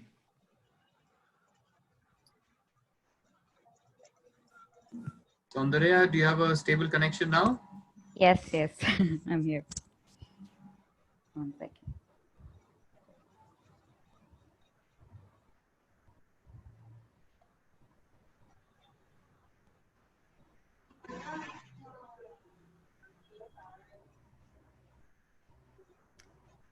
Is my screen visible? Yeah, so I'm actually not done completely. I'm still working on the final choreography, but I'll explain. This is the 2B exercise where we have to choose a practice. So I'm looking at the practice of making or putting kolam. And since like I've been practicing and also learning this art since I'm at home and I'm watching my mom do it every day. I was on and off like for the past 10 years, but recently since the lockdown and everything, I've been trying to be consistent and try to like do it every day. So I've been having some realizations and I thought, okay, I'll get to know it more and study it deeper maybe. So like kolam has like various different names across the country, but here in the south there's something called the Sikh kolam and Pulli kolam, which means like Pulli is it's a dot and Sikh means like tangled. So yeah, so that's what I've been trying to learn. And there are rangolis, there's Poo kolam, Poo meaning flower, and then there are specific kolams done for specific festivals or like special days, etc. Some call the Sudarshan Chakra kolam, and then there's one that mom does every Friday called the Hridaya Kamalam. So these are different types of columns that's being done, and as of the material, it was initially done with rice powder, but my mom said that she's also seen her mom use like granite dust and limestone and chalk powder. Right now we also like during some special occasions or something, we use turmeric, we also use the red earth that's here at home, even kumkum powder sometimes. So yeah, it was said that like it was done with rice powder so that during the day insects or like birds and all can come and feed on it. And then but yeah, so and then I was looking at what is the tool aspect in this practice. And even though the hand is the actual tool that's used to sort of realize this art, it actually involves the entire body. It's almost like you have to align your it's like aligning the mind with the body and the space. So it's almost like you have to concentrate and then also like understand how much space you're going to occupy while doing it. And it's also a continuous movement. So it starts off and then starts and like ends at the same spot. So it's like all interconnected. There was some reason that I found for this also, saying that like columns are done so that it sort of repels evil spirits or like bad energy and invites Lakshmi, and like Lakshmi also connotating to health, wealth, and all the positivity and things like that. And since the column is completed and there's no gap anywhere, it somehow says that there's no space or there's no chance for any evil to sort of enter. And if it can't enter the column or even penetrate through, it's almost as if there is no other barrier or there's no other way of actually entering the household. So the column acts like an actual threshold more than the door or yeah, the door. So this was something I learned and it was pretty interesting. And yeah, it also is like a visual mapping of auspiciousness or the opposite. It sort of expresses what's happening in the household. Like you can see bigger columns when it's like some festive time for Pongal or things like that. And then if there is a death or something, something of that sort, then you don't see any column at all. So things like that. So it reflects the culture of the context and everything. For me, it's been more of like an extension of who my mother is. Like I can easily understand what sort of mindset or what mood she is in by just looking at the column she has done. It also sort of reflects, it orients me to the time. Like sometimes if I see the column, I know, oh yeah, it's Friday today. And sometimes I see she's done some extra yellow and red here and there. I'm like, oh, okay, it must be some special day. So things like that. So I see that happening. And it's sometimes also like, even if it's a regular column that she does, sometimes there'll be something extra to it. And I'll be like, okay, so she learned something new, she did something new. So yeah, it shows who she is. And it also shows that she sort of, how to put it? It's like, I think up here somewhere I've written that it's a repetitive practice. It's done every single day. It's not like permanent. It's not done once and then there for the rest of the life or something. It's done every single day. So it's like newness, like every single day it's done again and again. It becomes like almost like a pattern in life, a pattern that I'm associating to home and what house means to me and everything. Also what mom means to me. Yeah, so there's an impermanence aspect to it. And also like the entire process of it is also very interesting because back then it was done in on ground. So first it was cleaned, swept, and then watered, and then a paste with cow dung and water will be mixed, and then it'll be spread across. And then on top of that, the powder will be sort of like put to make this art. And it's done so because cow dung repels like insects, and it's sort of like has hygiene factors to it. But the rice powder invites insects to it. So it's almost like that's the limit to which the insects can come. And then beyond that, that it doesn't enter the house. So there was that aspect to it also. But the other part was that because it includes life forms and nature and sort of shows that the coming together of man and nature and things like that, there was this idea of Vasudhaiva Kutumbakam also part of this entire practice. Yes. Yeah, so looking at the practice, it's also like static and moving the whole time. You have to have like a certain balance, and then there's certain postures associated with the practice. You have to bend in a certain way and you have to move in a certain way. And then it also involves muscle memory and things like that. And there are certain strokes called patte. There's like, if you sort of have two fingers and then have a gap in between, then that becomes retta patte. And then if you spread it, spread with just one finger, then it sometimes creates a thicker line or a thinner line and things like that. Yeah, so that's what I'm looking at. And I thought that I'll like the final present, like I thought of expressing this entire practice as a dance choreography. I'm still working on the choreography. I thought that I will reimagine a composition called the Mallari, which is usually danced when the deity is going on a procession on the street. So almost like this is the start of the day, and this act is what sort of brings about the entire day. So I thought maybe choreographing it with the Mallari as a base, I thought I could express the practice or the process and my sort of understanding of it. I'm still working on it. I will record it soon. Yeah, that's where I'm at.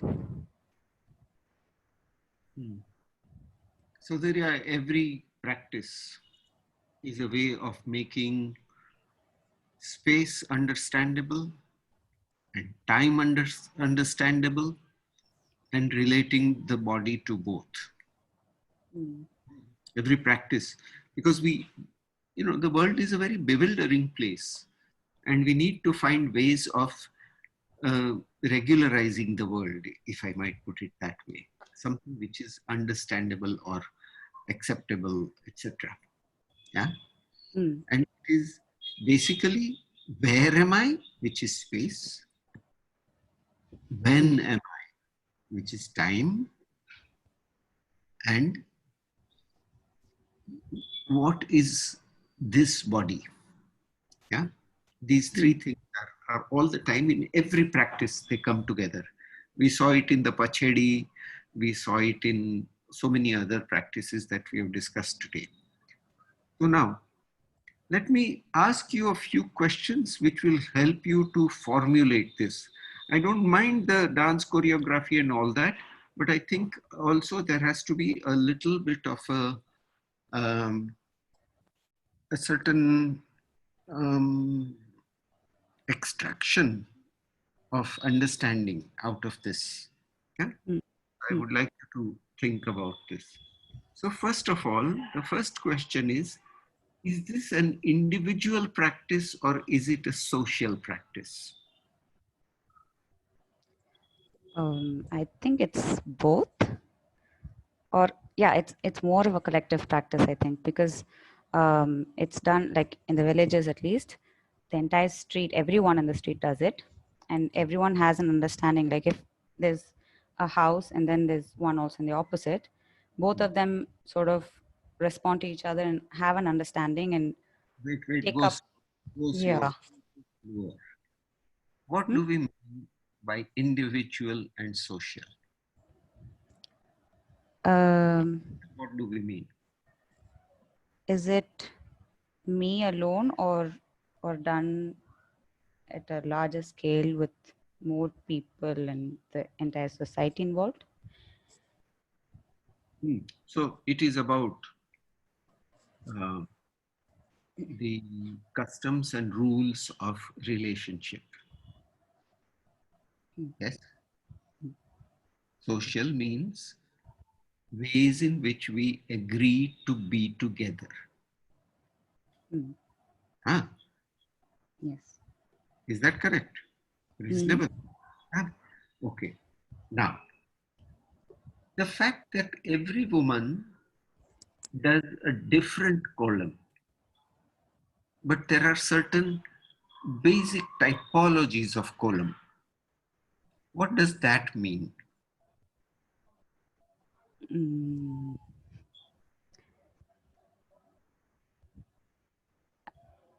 not quite sure.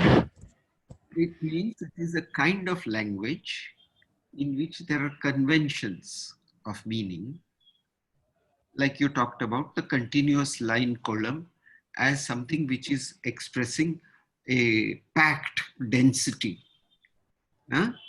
And the Friday one, which your mother does, as another meaning, right? So there is a typology which tells us such and such normally means so and so. If I say red and I say blue, then in the English language, there is an agreed set of meanings to that. You understand? There will be associated meanings like red means communists and like that. But there is a basic meaning first of all. Yeah. Now the articulation of language brings out your individual expression. So the social is something which tries to maintain the relationships, and the individual is somebody who is trying to be themselves while not being thrown out. You understand? This is the idea of the creative practice of kolam, is a practice which like in our other art forms, in music, in sculpture, in architecture, there is no question of the individual genius. There is the question of the tradition as a continuing language and the expression which is peculiarly individual. However hard you try, you will not be able to do the kind of kolam that your mother does. Yes. No, not because you're not skilled. At one point you might become as skilled, but because you have had different experiences. Yes. Also because the kind of musculature, the kind of movements that you have developed have come from a different set of influences. From different kinds of food, different kinds of clothes that you wear, etc., etc., etc. You understand? Yes.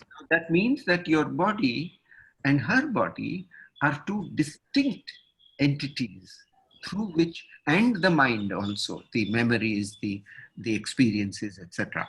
Therefore, the individual is somebody who agrees to be part of a social pattern for simply the enjoyment of it. Yeah. But also retains the right to express. So that space, that is the space of your seat and your room and the family's house and then the street of neighbors and then the city and so on and on and on. Right? And you might find that in different parts of the city, the kolams are somewhat different. Some are done with much more zest and energy, and some are done because they have to be done. Yeah. So you find that there is a spatial element to this. Time. What does time, when you said that it lasts for less than a day or almost a full day if nothing disturbs it. So then it must be something which you can dispose of, not throw away. Yeah. We use a Tetra Pak and then we throw it away.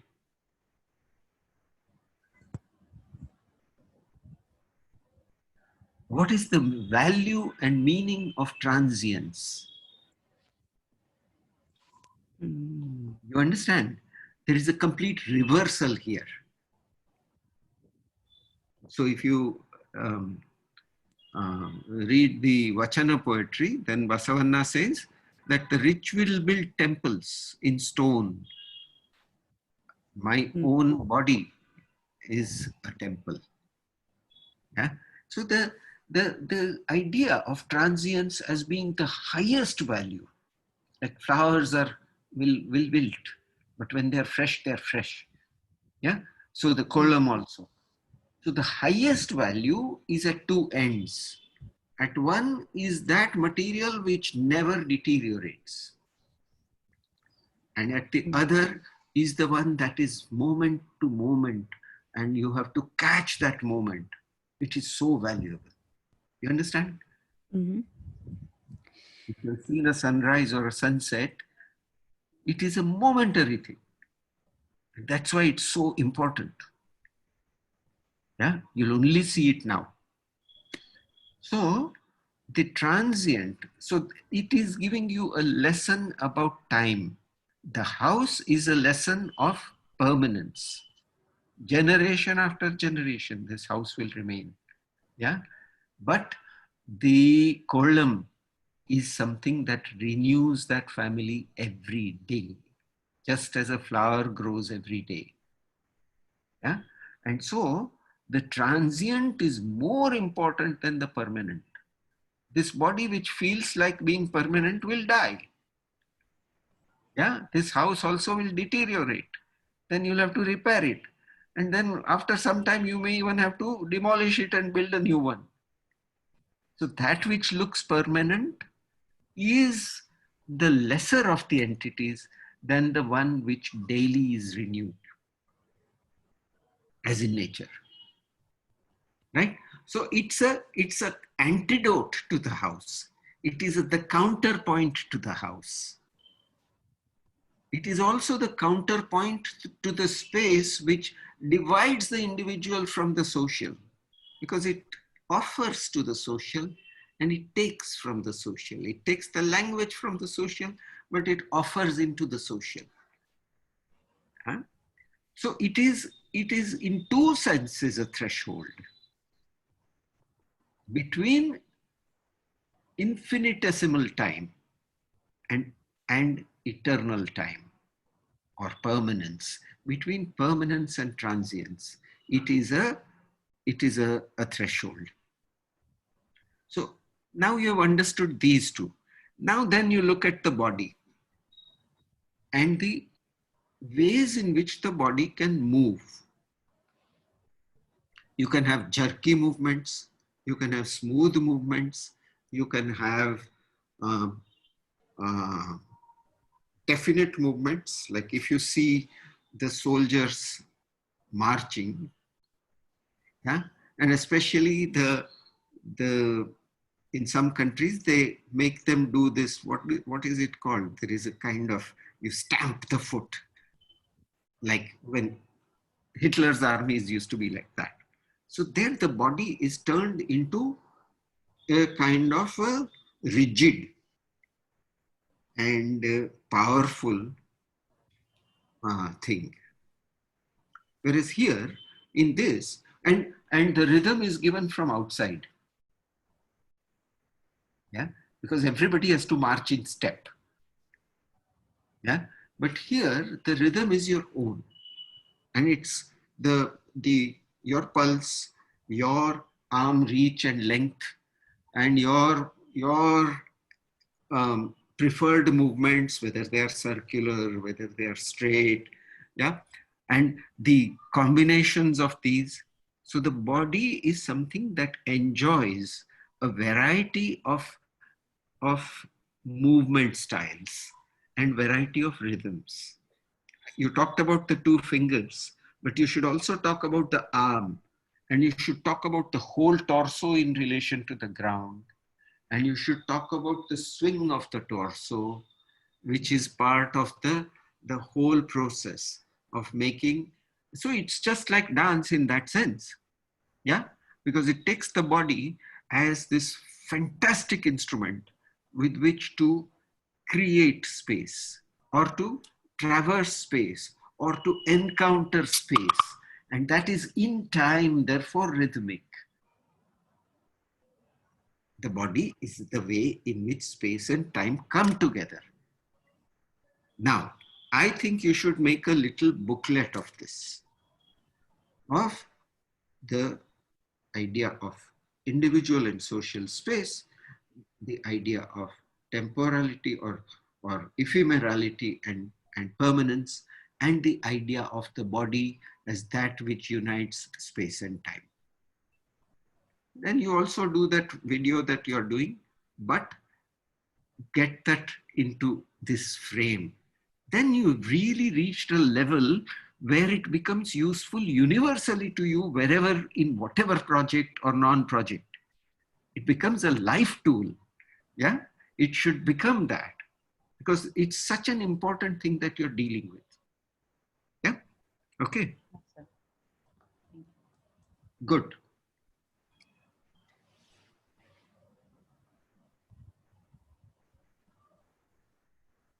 That was just fantastic. I really enjoyed that. Yeah. I also went into some zone, yeah. No, it was fantastic. Yeah, because So it's enjoyable. You were making a mental column. yeah. True. Yeah. Now, actually, design, isn't it something like that? In design also, we sort of case the joint, as if we were criminals, we would be casing the joint, this house, where do I enter and all that. But if I'm doing a column that I'm looking at, is this flat enough? Is it rough enough? Then how much space is there? And then I want to move like that. And that, the terminology is the same. You're saying that they have 4 kattu, 8 kattu, 16 kattu வீடு, just like they have 4 pulli column, 8 pulli column, 16 pulli column. It's the same terminology and the construct is quite the same. Yes. Sorry, I interrupted you. Yeah, and so design, instead of thinking about design as doing something amazingly different, if we thought of it as the rhythm of our body in space, to a space and a time, this place where we are going to put in a program, the space between India Gate and the river is going to be a space in which we are doing a kind of a column of a kind. And that, I think, is a living, throbbing thing, which most architectural design doesn't have. And that's why we feel so fascinated when we go to Mandu or Fatehpur Sikri or the Chandigarh Capital Complex, or or the town square of Venice, or all of those. They give us that because it is both things happening. They're encountering space, they're looking at time, how much time and what rhythm of movement, and they are also looking at the body. This, if we can get into our project, wow, will really be up there. Really up there.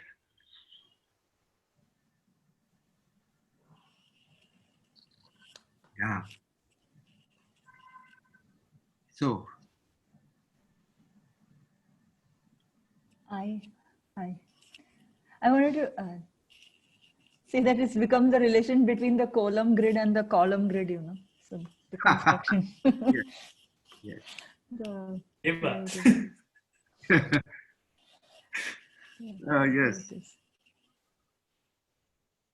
I was just wondering. Sorry. So Go I ahead, have Andrea. because I almost have to leave, but the discussion is really interesting. So I wanted to know, because what I'm doing is I'm trying to relate to the area where I live. So I think what I like the most about this area is that there are a lot of contrasts, and it's like uphill. So it's really interesting because most of the people who we live here, we do all our activities down in the city.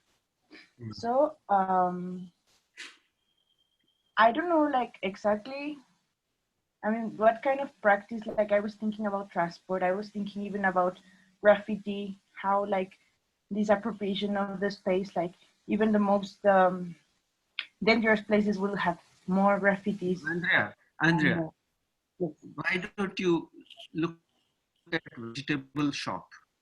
When you took when I came to your house, we went through a shop where they were selling some things, and we had to walk then on certain paths which left the garden free, so that you don't spoil the garden, if I remember right. Am I right? Yes. Just take that path and put the shop on it, from the parking up to the place where you enter the house, and take it as a sequence of events. We met 2 of your neighbors, you remember, on the way?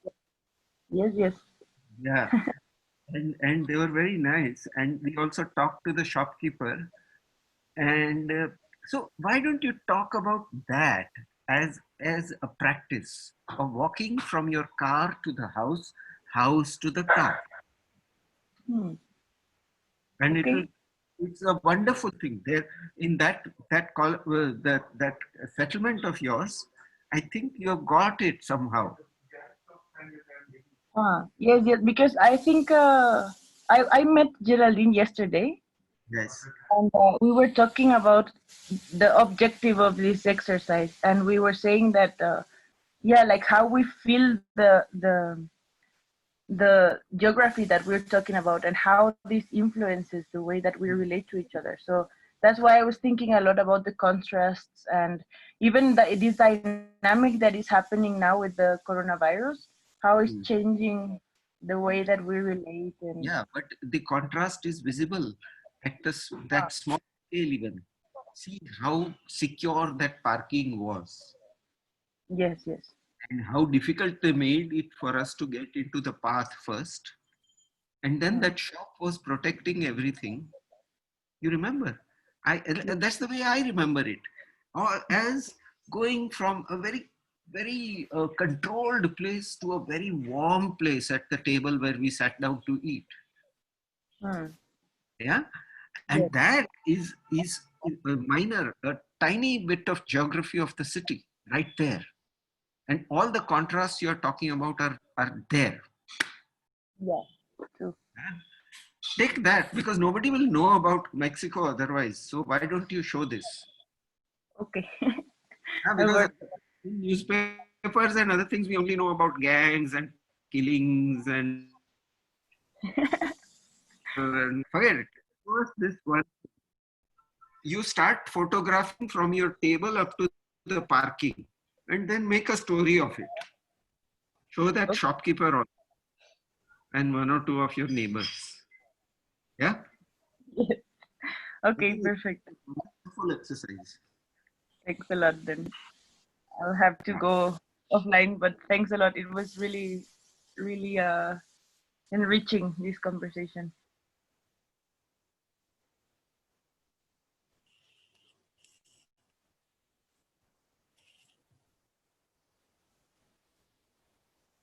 No?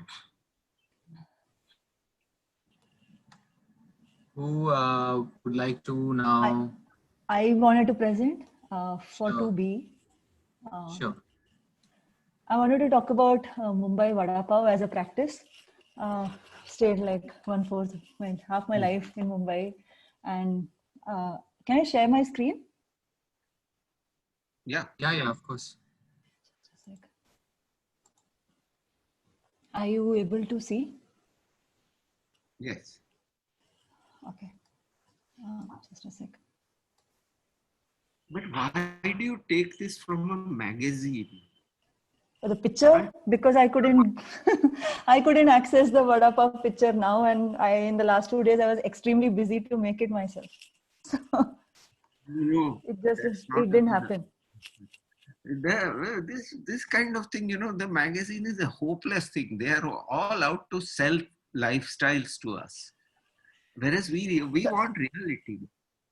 Yeah? No, the picture is from a magazine. The rest what I wrote is like I wrote, and the analogies which I have is mine. Do you realize that the quality of the picture says something?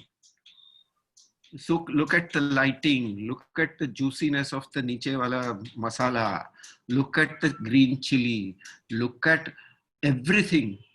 And it is like selling you something. Whereas you want the thing that the mill worker saw. You wrap it as if it is basically, it is as simple as it is, and it was. Maybe the picture is no, not it's right. not only simple. It is more than that, Saab. It is not a lifestyle. It is a survival technique. Huh? See the way you have composed the page also. I'm not, I'm not saying that it is wrong. I think your subject matter is fantastic. And you've got all the information but you should present it in a way in which it brings about Mumbai. Okay. Yeah. Who cares about whether Kishore Biyani became rich or not? Why should we care? We should be caring about the fact that thousands of people in Mumbai were working in the mills and there was hardly any time to do things other than, and whatever was the idea that somebody had of taking two pieces of power and putting, and it became the staple of these people for nasta, yeah, or even for lunch or dinner at times, yeah. And I think you should show the mill lands, you should show old photographs of the people who were working in the mills.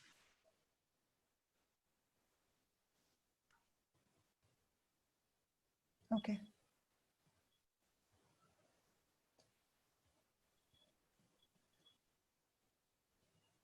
You think it was invented by Ashok Wadi?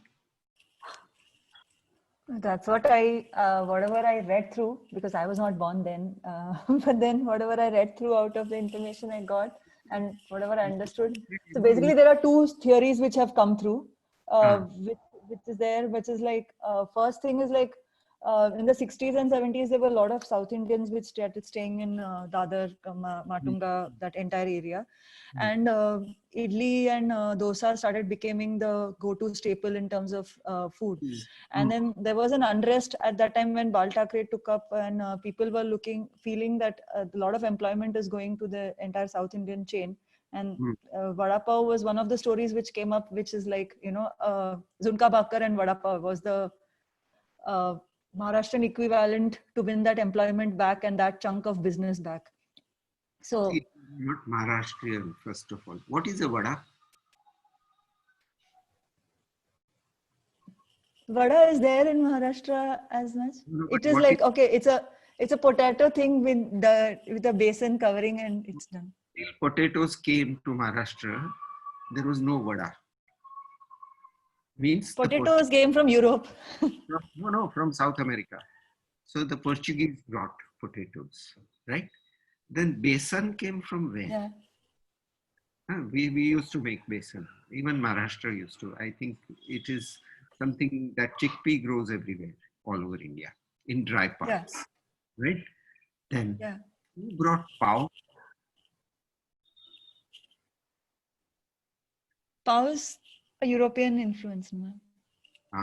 It is. Pav is like the Mumbai pav from the Iranian pav, and then it started then, right? Portuguese word is pan. French also, pan, P-A-I-N, and which we started pronouncing pav. We don't say pav. Yeah? And so there are two chains, one South American, one Portuguese, two Portuguese. Chile came from where?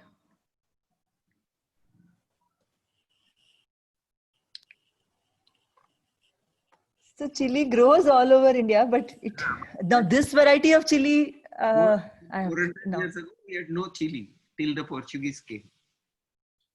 Chili also came from South America. So even the first Andhra chilies? Yes. We never had chilies. It's amazing, isn't it? We only had pepper. Good. So now, first of all, we have the combination of something which Maharashtra, Gujarat, Karnataka, these places make, which is a kind of a vada. We make vada with many different things. In Gujarat, we make dal vada, and we make in Karnataka and Tamil Nadu, you will find masala vada. Yeah, and so there is in Maharashtra, and especially in Mumbai, the bataka vada was invented. Yeah, there was one shop in Dadar which was famous for it, and which by afternoon time, all his bataka vadas would be sold, and he would shut the shop and go away. Somewhere near Shivaji Park, Yeah. Yeah, so, it's Prabhat Devi, the college shop opposite the college. Yeah, Kirti College. Yes. So that vada, somebody had that ingenious idea of putting the vada between a pav which had been cut. And then, of course, naturally, being Indians, they would think about putting masalas in it. And it became both tasty, chatpata, but also it had the kind of way of filling up your stomach. And I think it should be something well before 66. Huh? I would think. But anyway, it doesn't matter. That part of it is not bothering me. What is interesting is the meeting in a place like Mumbai, the meeting of different forms of cuisine leading to a new form of cuisine. And in Mumbai, you will find many such. For example, if you take pav bhaji, it's also another variant.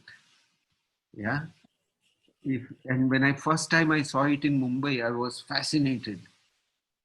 And I went back to Nairobi and tried to make it. I had no masalas, but I cooked up my own masalas and fairly satisfactory.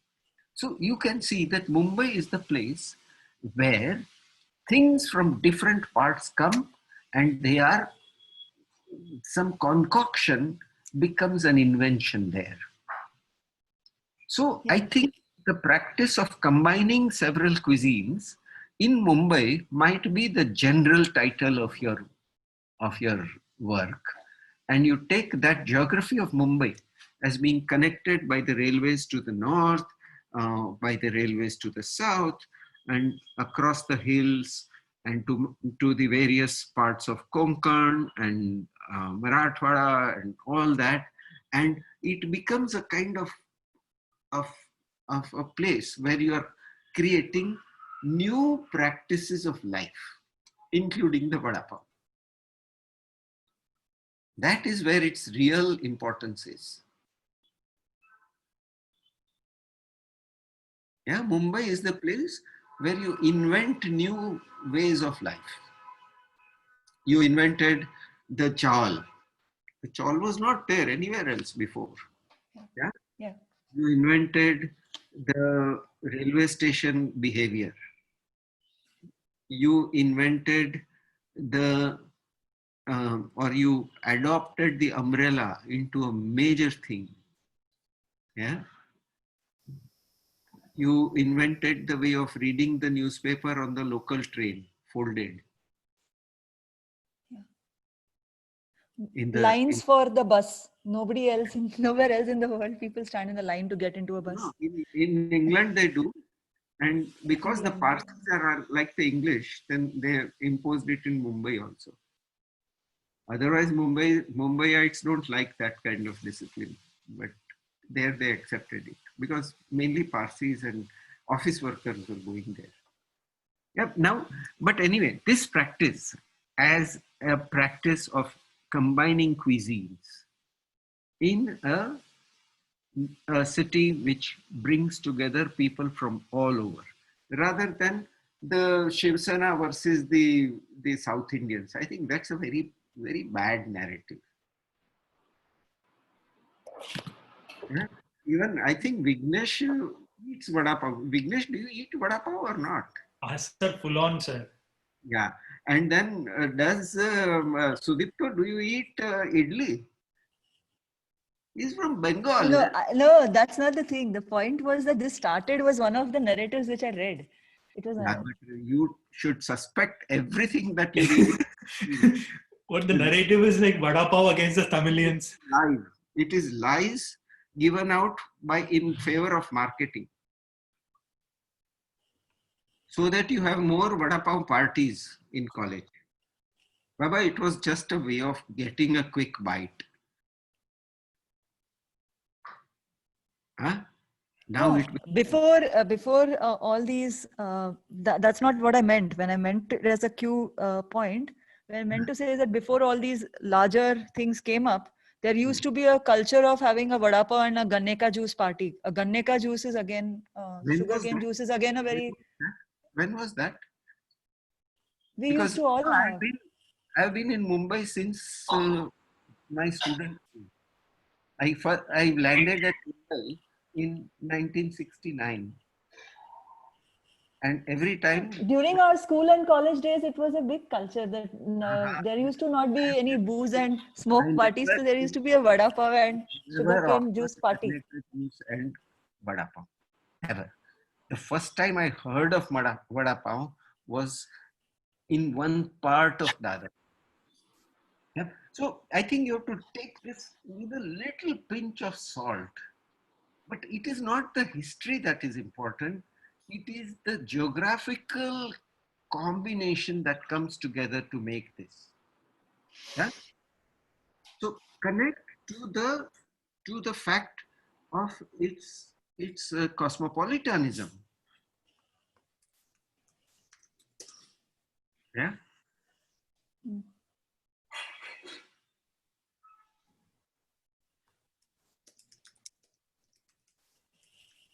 Have you ever heard of any person in a village only eating jhunkha bhakar? Or is it an invention? It's a political Jhunka invention. bakar is a staple food in Nagpur and the Vidarbha area, which is in the drier parts. I have been there. Thecha भी चाहिए उसके साथ, and बहुत कुछ खाते हैं.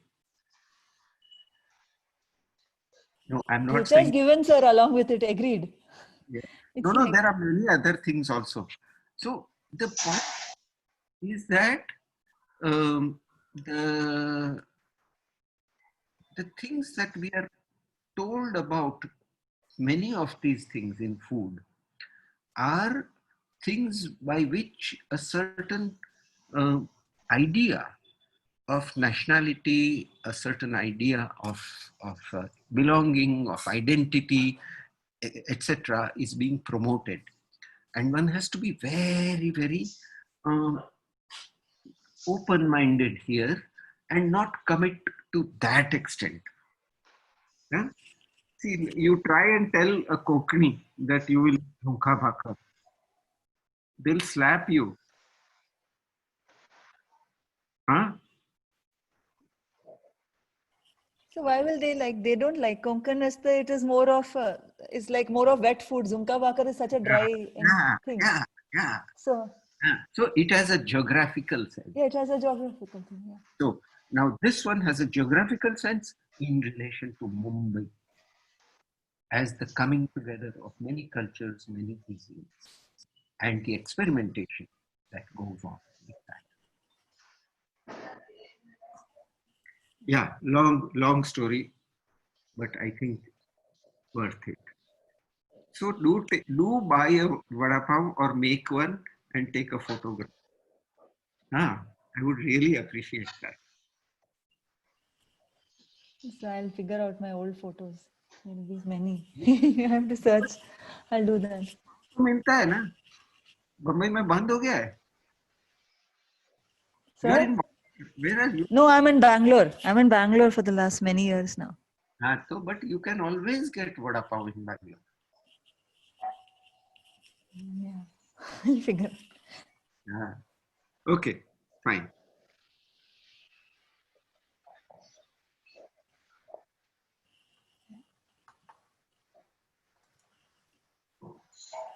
I'll go next. Yeah.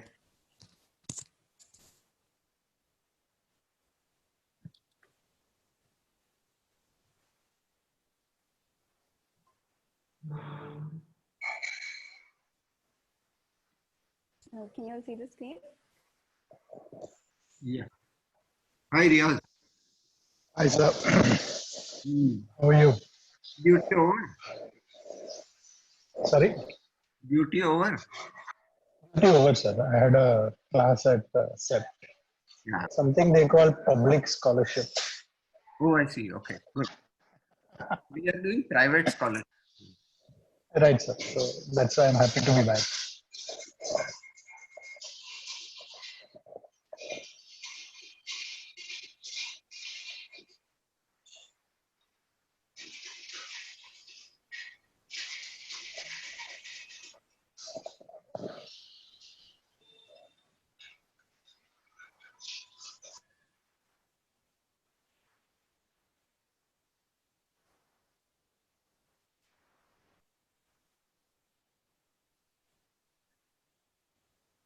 Yes, you become really black, huh? Except they have darkened you completely.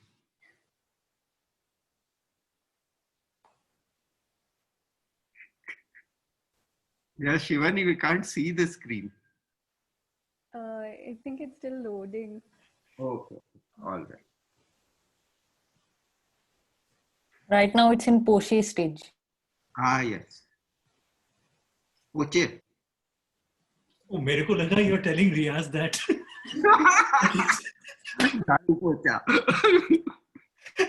I was never Poching his face. They have posted it.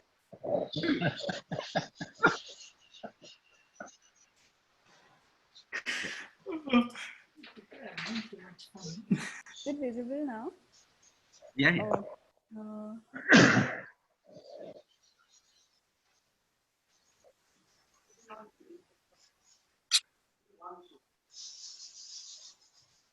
you're not able to see it?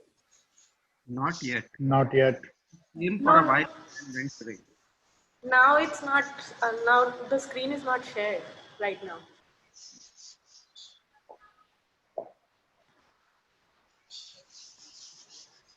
Now? Yeah. Yes.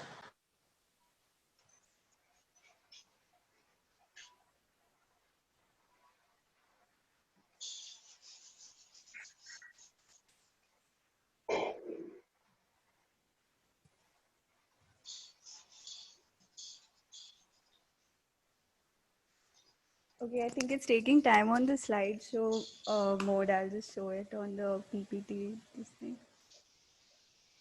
Where is all this from? This well organized graphic pages. I took some pictures from my kitchen and then I put it together on InDesign. Oh, really good at it. But it's become very heavy, no?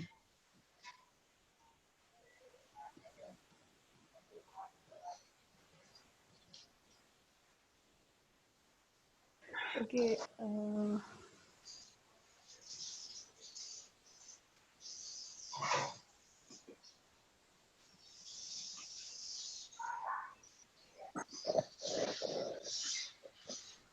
Shivani, will it help if you could just show the PDF from InDesign only if you have worked on InDesign? No, I actually added some videos on PPT to it. I don't know why it's taking so much time to load. Why don't you only speak and tell? Okay. So like I'll explain how much you guys can see. So it's like so it's about a wet grinder in my house. So it's like a weekly ritual of us eating idlis and dosas. So on the top you can see like the weekly breakfast menu in a. Okay, it says screen sharing has stopped. Yeah, it's all right. Carry on, carry on. So I had so it's like huh? Every day you eat idlis.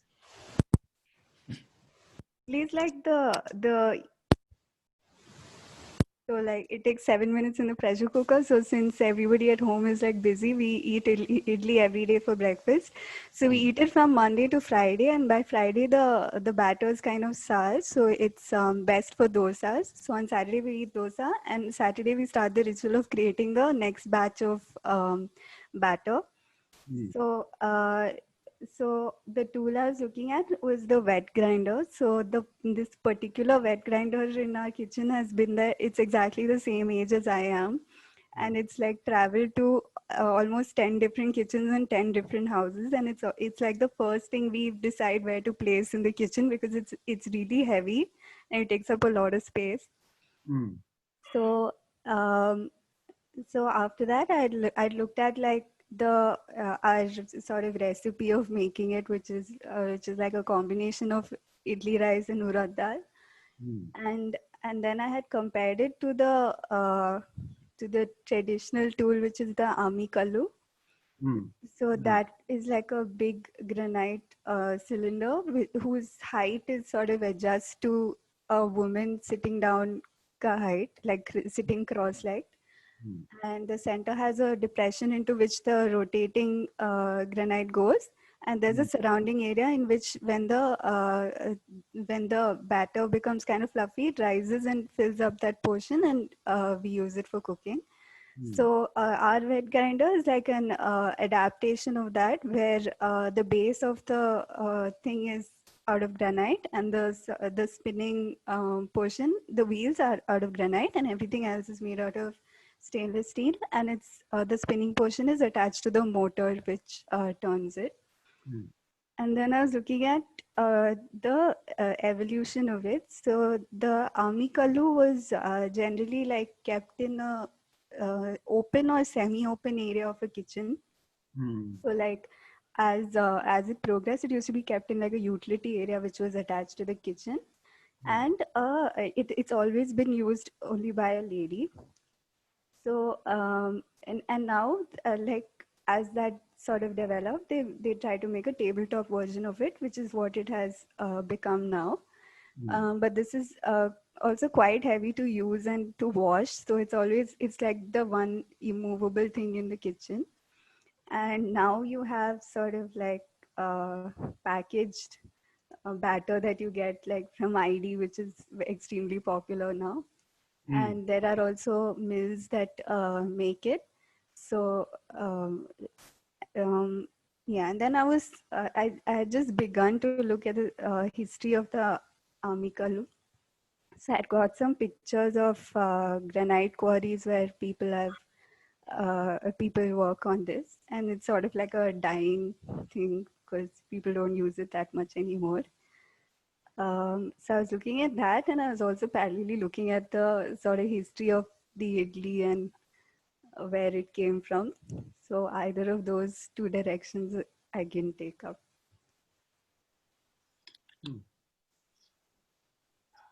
So you're studying a practice or a tool? This is 2B, the tool. The tool.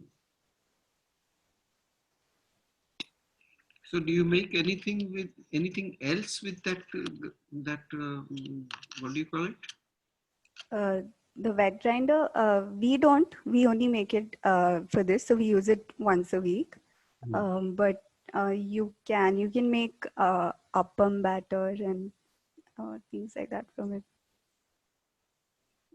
These days, people use mixies because it's multifunctional, but it does not ferment as well as it does in the granite one, because the granite holds like the previous batches.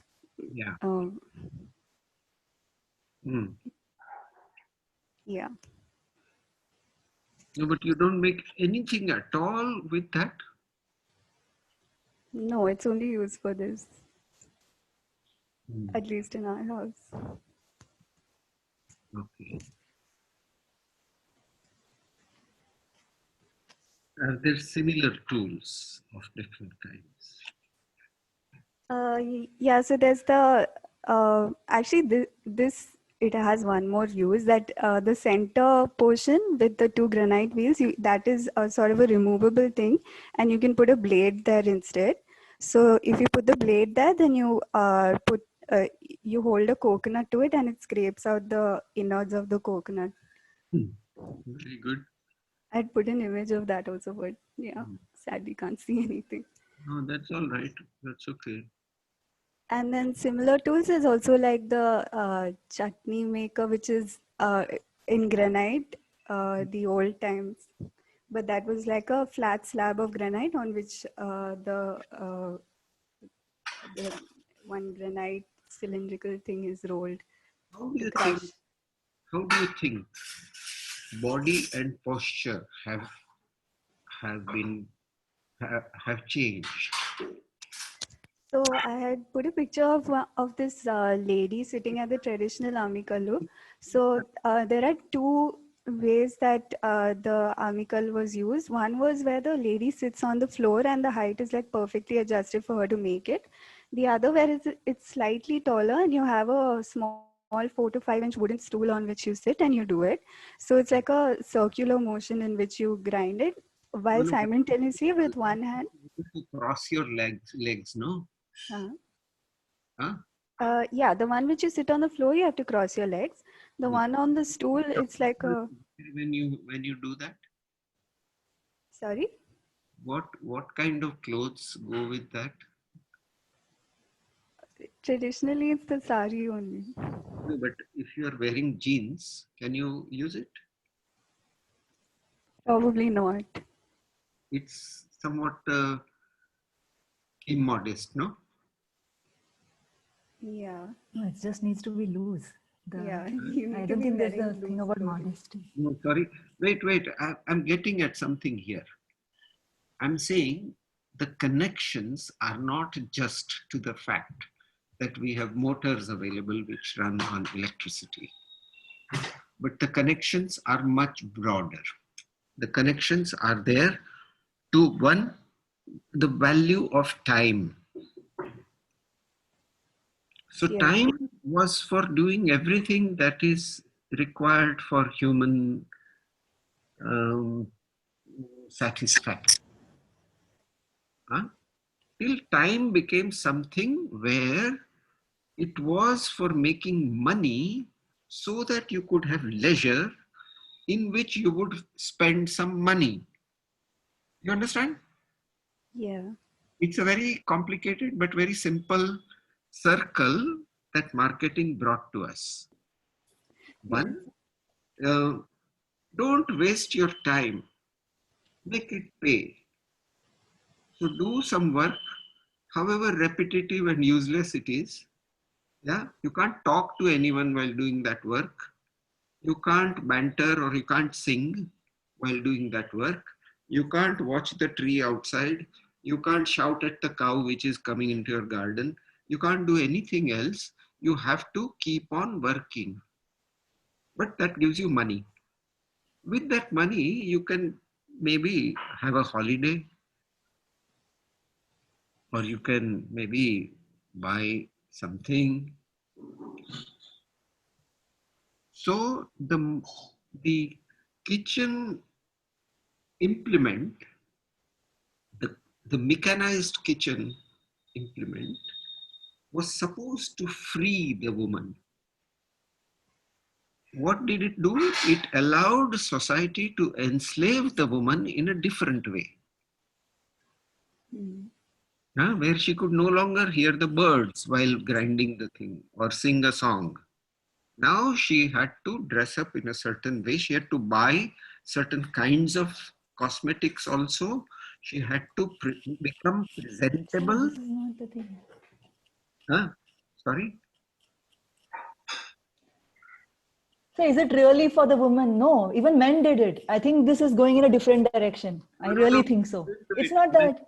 Men also became part of the slavery. But it's not money because of which you would do this. Think about it. I feel it's because of money. So that you can have leisure. So that you can enjoy pleasure. And pleasure is the opposite of work. You realize that we have divided life into two parts. One is work and the other is pleasure. Oh, money chodo, but one is work, which is drudgery, and pleasure, which is not drudgery. I don't agree to this, but maybe you could continue on this path.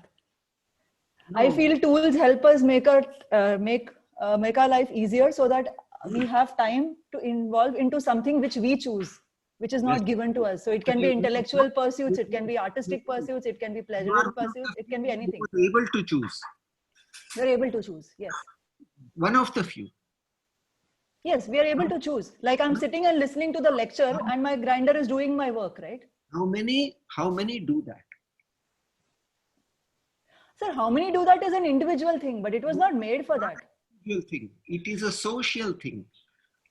That you have no hobby, you have no interest, you have no nothing, and therefore every year you have to take a holiday abroad to Singapore or Dubai or whatever.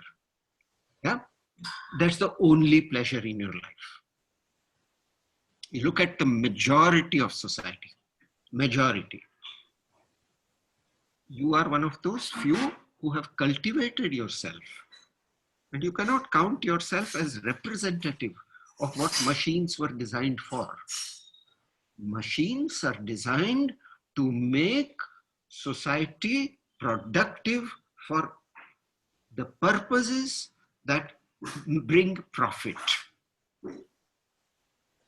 And as a byproduct, some of us may find that we are able to do things which we are interested in. But by and large, this manner of organizing the economy through the product has been a way of maximizing the use of time for profit making. This is not what I am saying. You can look up all the literature on economics and politics. I know. I meant to say this is a very unidirectional way of looking at it. I don't meant to say that it's about that. It's a very unidirectional way of looking at it as only profit making. No, but machines help a lot more. Wait. I did not criticize the machine ever. I'm looking at the entire nexus of economics, politics, values, and systems. And the machine is something which you can use, but very few use it by choice. Yeah, very few. I don't know. Okay, I don't want to push any opinion down your throat. Let us tell Shivani that there are two opinions on this. One is that the machine is something which gives convenience, which allows you to do things which you want in life. And the other is that the machine is a product of a society which believes in exceeding productivity for the purpose of profit. These are two different viewpoints. I'll put it both before her and she can take whatever. But do you have to present it in such a advertisement-like manner? If you're really looking at the machine as something that makes life easier, why can't I see an ordinary house? Why can't I see a somewhat messy place? Idli batter. My kitchen, it's actually my kitchen with the pressure cooker on the side and the idli ka podi on the side. Yours is an exceptional kitchen. You should see, yesterday I made idli and you should see my counter. I use a blender, of course, but still I made a mess to some extent. And I put in videos of me pouring the dosa also, so that gets a little messy, I guess. Yeah, no, the point is, I don't know, it is very difficult to convey this. There is no earthiness to your presentation. It is something far away from our bodies, what you are showing, the manner in which you are showing it. There is a distancing of the food from the body. This I'm very clear about. Yeah? Okay, yeah. I think you have to find a way of composing the page and putting text and putting, maybe it should be handwritten, perhaps. What I'm trying to say is that it has to reflect life. Okay. Yeah? Not an ideal world. Because otherwise we will do the same thing in our project. And it is necessary to appreciate the many textures of life. Okay. Yeah? So I think I would do a little bit of work on the presentation. Okay. Okay, yeah. Shivani? Vignesh, I will have to leave because the family is sitting down to dinner. They wouldn't like me to be absent. Yes. I subscribe. There is both a class and there is a social system and there is an individual and all of that. And I am quite happy to be here, but then there is also a time to do something else. So thank you, all of you. And you can continue the discussion if you like. Yeah. But I will leave. Yep. Okay. Bye.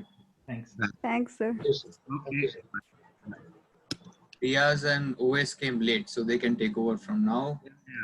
And we'll all cut. No, I was about to ask Shivani, what happens when the power goes out? You don't have idli, or you have other means of grinding? No, we don't. Later. Yeah, it's like a once a week ritual. So like in the Yeah. day, there is some point where we make it. There is in our house at least there is no other way that we make the batter. I mean, and then it also connects you to a larger setup. You're in a city where you get power and there is a whole network and you're suddenly connected to something which is much larger than a person with Artikalle or an Ammikalle who's doing their thing, you know, going back to also what Professor Chaya was saying, that little plug socket that you connect it to, which is generally a 15 amp, I think you just have 2 of them in the whole house. Yeah. So it's not real. Now 5 amp is for mixer. Generally, No, this one grinders also works in 5 amp. I'll show you right now. maybe the ones you have are very special, I have to say. No, that's the current way. That's what I'm trying to say, Vicky. See, what I'm trying to say, not everything is so complicated like the way we are discussing, you know. Means things are simple and we should accept them at their face value, that they have been there for making our life simple. Do you think that today, if I'm sitting with the Amikalu for the whole week of the thing and I would sit a Pochè lecture also for 6 hours, it's not going to happen. So not everything is to the larger economy and done to the point of somewhere I think we are just going like taking everything to the base of it. And somewhere we have to actually Priya, I don't think anyone grinder was suggesting that you have to sit with the Ammikalu. That's not the point. No.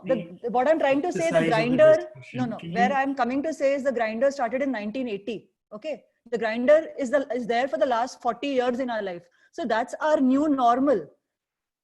After the grinder, with something comes that you're ordering out of Swiggy or Zomato is your new normal. That you're not making homemade food and you're doing that is your new normal. If I choose that is my new normal. But from my birth, if that's a part of my life and I'm doing that with a point of having homemade food, then that should be considered as my immediate point, right? The purpose of the conversation and the dialogue was not to say the Ammikalu is better than the grinder. I think that is being misunderstood. The purpose of the conversation is to compare tools and deduct or come to what it did to the body, what it did to society, and understand what we think as making our lives easier, what other implications does it have. We are trying to probe around this concept rather than saying that the electrical grinder is the best or the manual grinder is the best. I'm not trying to say that. The way you're phrasing it comes as being too binary like that. Anyway, sorry, Gayatri, you started with something. Where I'm coming to tell that, where you are pointing out that the grinder took away the modest part, where Professor Chaya was telling the modesty was changed to a different way of clothes and stuff like that. I'm trying to say the grinder removed the women of the drudgery of the Ammikalu. There are people who have had backaches and knee aches for their life. All those, that age, people had that arthritis completely because you squat and you sat and you did that. So that aspect is never talked about. It's only about talking about one line. So that's where I feel that the narrative is quite mono in that way. No, you are talking about it and we are listening to it. I don't think it's mono in that sense. It's being well heard. So anyway, I think Gayatri had a narrative herself, so maybe we can let her speak. No, I think Priya, the way you're interpreting it, you're making it a mono narrative. I don't think Professor Chaya meant it that way. I think he was just saying all this to get at like you said it yourself that not everything is connected to a larger economy, yada yada yada. And we are trying, I feel like you feel like we are trying to go at the base of everything. Whatever is put in front of us, we are going to the base of it. I think that is right to an extent what you said, and that is the purpose of this studio, and we have to do that. It doesn't matter if in the end we say that okay, we say that okay, Central Vista the way it is proposed, it requires only 2 or 3 changes, you know, whatever, even to come to that conclusion, this is what we have to do, and it's fine, and it's not mono. It's exactly why it's not mono. It's in, that's what I want. So I'm not at all connecting it to the Central Vista. I'm not at all connecting it to the Central You Vista. said about the studio, right? That is the Central Vista. No, I'm trying about this. I'm talking about this particular thing. What I'm trying to say is that every invention was in mankind somehow are for the better. And somewhere we are not taking it at a point where it was for the better. Not every invention was for the fact that, you know, it is only for marketing or money or leisure or, you know, not that. Everything is not binary. It had a multiple view to it. May I come in? But where did you get the sense that what Professor Chaya was saying was binary? I'm lost with this one. I think if I can come in here, you know, I mean, I'm going to deviate a little bit from what Chaya said, and Priya, just my sense about you know, what you were mentioning about the new normal, and you know, the need to make what we consider simple, and generally what we consider simple is that which we take for granted, and that and when you say that let's say, and I'm actually quite I see the points that you're trying to make, but the question is not about the validity of your point or any other points being raised here. The question is, what is the intellectual thought experiment that is to be carried out here? And that is that if I have a normal and it has become the status quo, or it has become simple, it becomes very difficult to actually question, precisely because it's normal. And it enters into a blind spot of intellectual inquiry.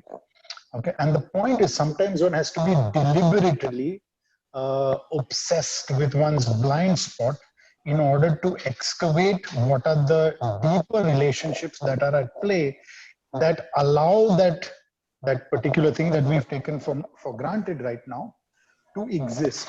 And we might realize that some of the relationships underpinning those things that we take for granted are quite uncomfortable if we have to look at, which does not necessarily presume that we will change it, because it's far larger perhaps than all of us or our individual practice or a tool. But to say that, for example, to say that I hope I get it right, Anikalu is both an oppressive, if I had told you, let's say we were studying traditional implements, and if I had told you that the Anikalu is an instrument of oppression, you would have perhaps objected to it in that framing. In order to look at, let's say, the oppressive nature of the machine as it is modernized, like my iPhone, I think that it is. I think that the smartphone is a hugely oppressive kind of space, precisely because it makes you compulsively behave in certain manners and diminishes your choice in certain ways. Now, if I am open to questioning what choices are opened up by certain machines and what choices are shut by those machines, whether it's the Anikalu or the motorized one, then, and if I am able to exercise those choices, then I think we are in an intellectual space.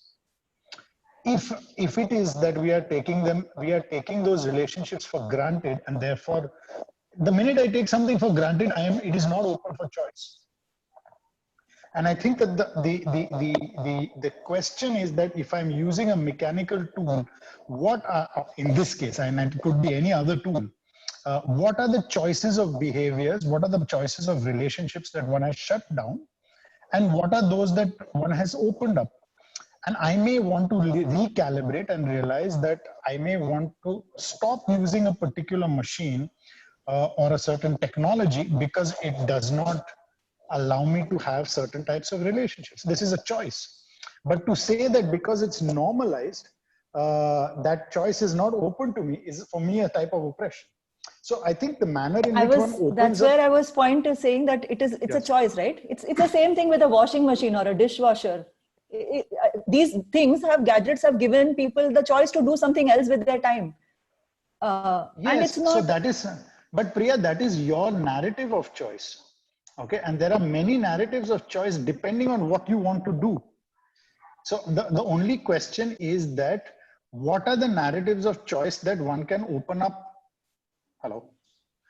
What is the, it is not a question of whether one choice is better or worse than the other. The question is, if you are looking at it in a particular way, what do you see as the choices? It's very clear what you see as the choices that it opens up.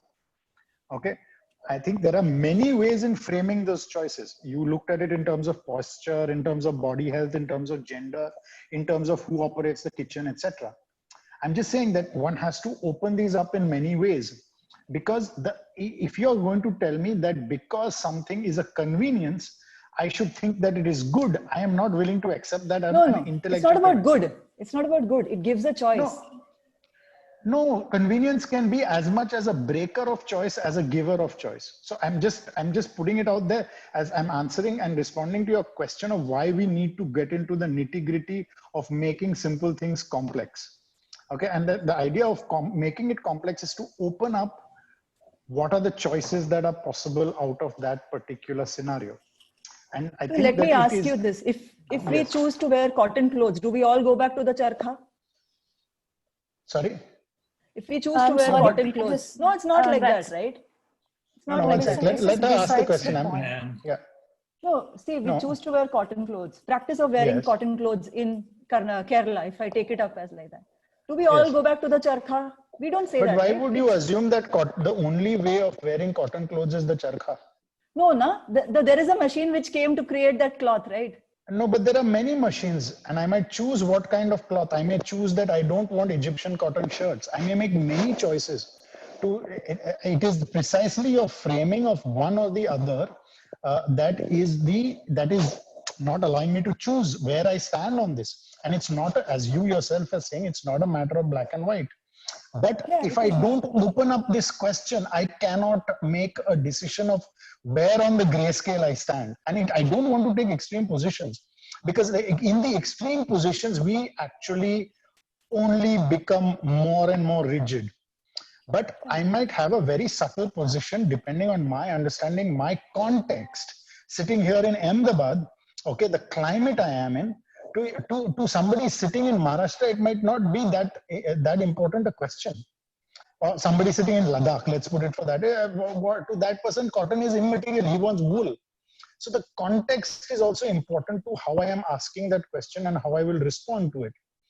And I think that therefore, to assume that the question itself is universal and it will have the same response from everybody on this platform as we are speaking right now is something that I would not. No, so I'm saying therefore one has to. I agree. I agree. No, so therefore, if I was to say that I am, and I think that was Vignesh's question. If I'm in Delhi and I'm losing power, or in Madhya Maharashtra where I'm losing power 8-10 hours a day, would that machine even make sense? Okay, and I'm saying that in that context, I may want to look at this in a very different way. Okay, I think that the way that one opens this up is precisely from a perspective of choice, and I think that that's what the effort was in making these simple things complex. It's to make you realize that because these are tied up with many kind of issues, that there are different ways in which I can develop an attitude to the machine. Okay. And I'm not trying to convince you here. I'm just trying to put my No. This is just one more perspective. This is one more That's perspective. Right. That's right. I think. Actually, they're realizing more and more in the modern world where I am that the more machine help you get, the more medical issues you have later in life. And they are trying to go to like walking or like taking the car for everything. So convenience in a longer run may not be that straightforward as we think it is, because a lot of ailments in the modern world are coming because of convenient, quote unquote, choice-filled lifestyle where modernism has sold us, the contemporary lifestyle that. But Biggie, the cycle is also a machine. So let's not generalize, right? Yeah. I mean, machine where there is manual labor involved is what I meant. वैसे तो everything is, even a charkha is a machine. वो zip भी machine है. Zipper. वैसे तो Ganges भी machine है. Ganges monsoonal machine. Yeah, but. Shall we break for dinner? I think I'll break for some sleep now. Yeah. Okay. All right. We'll catch you guys tomorrow. All right. Thank you, guys. Thank you.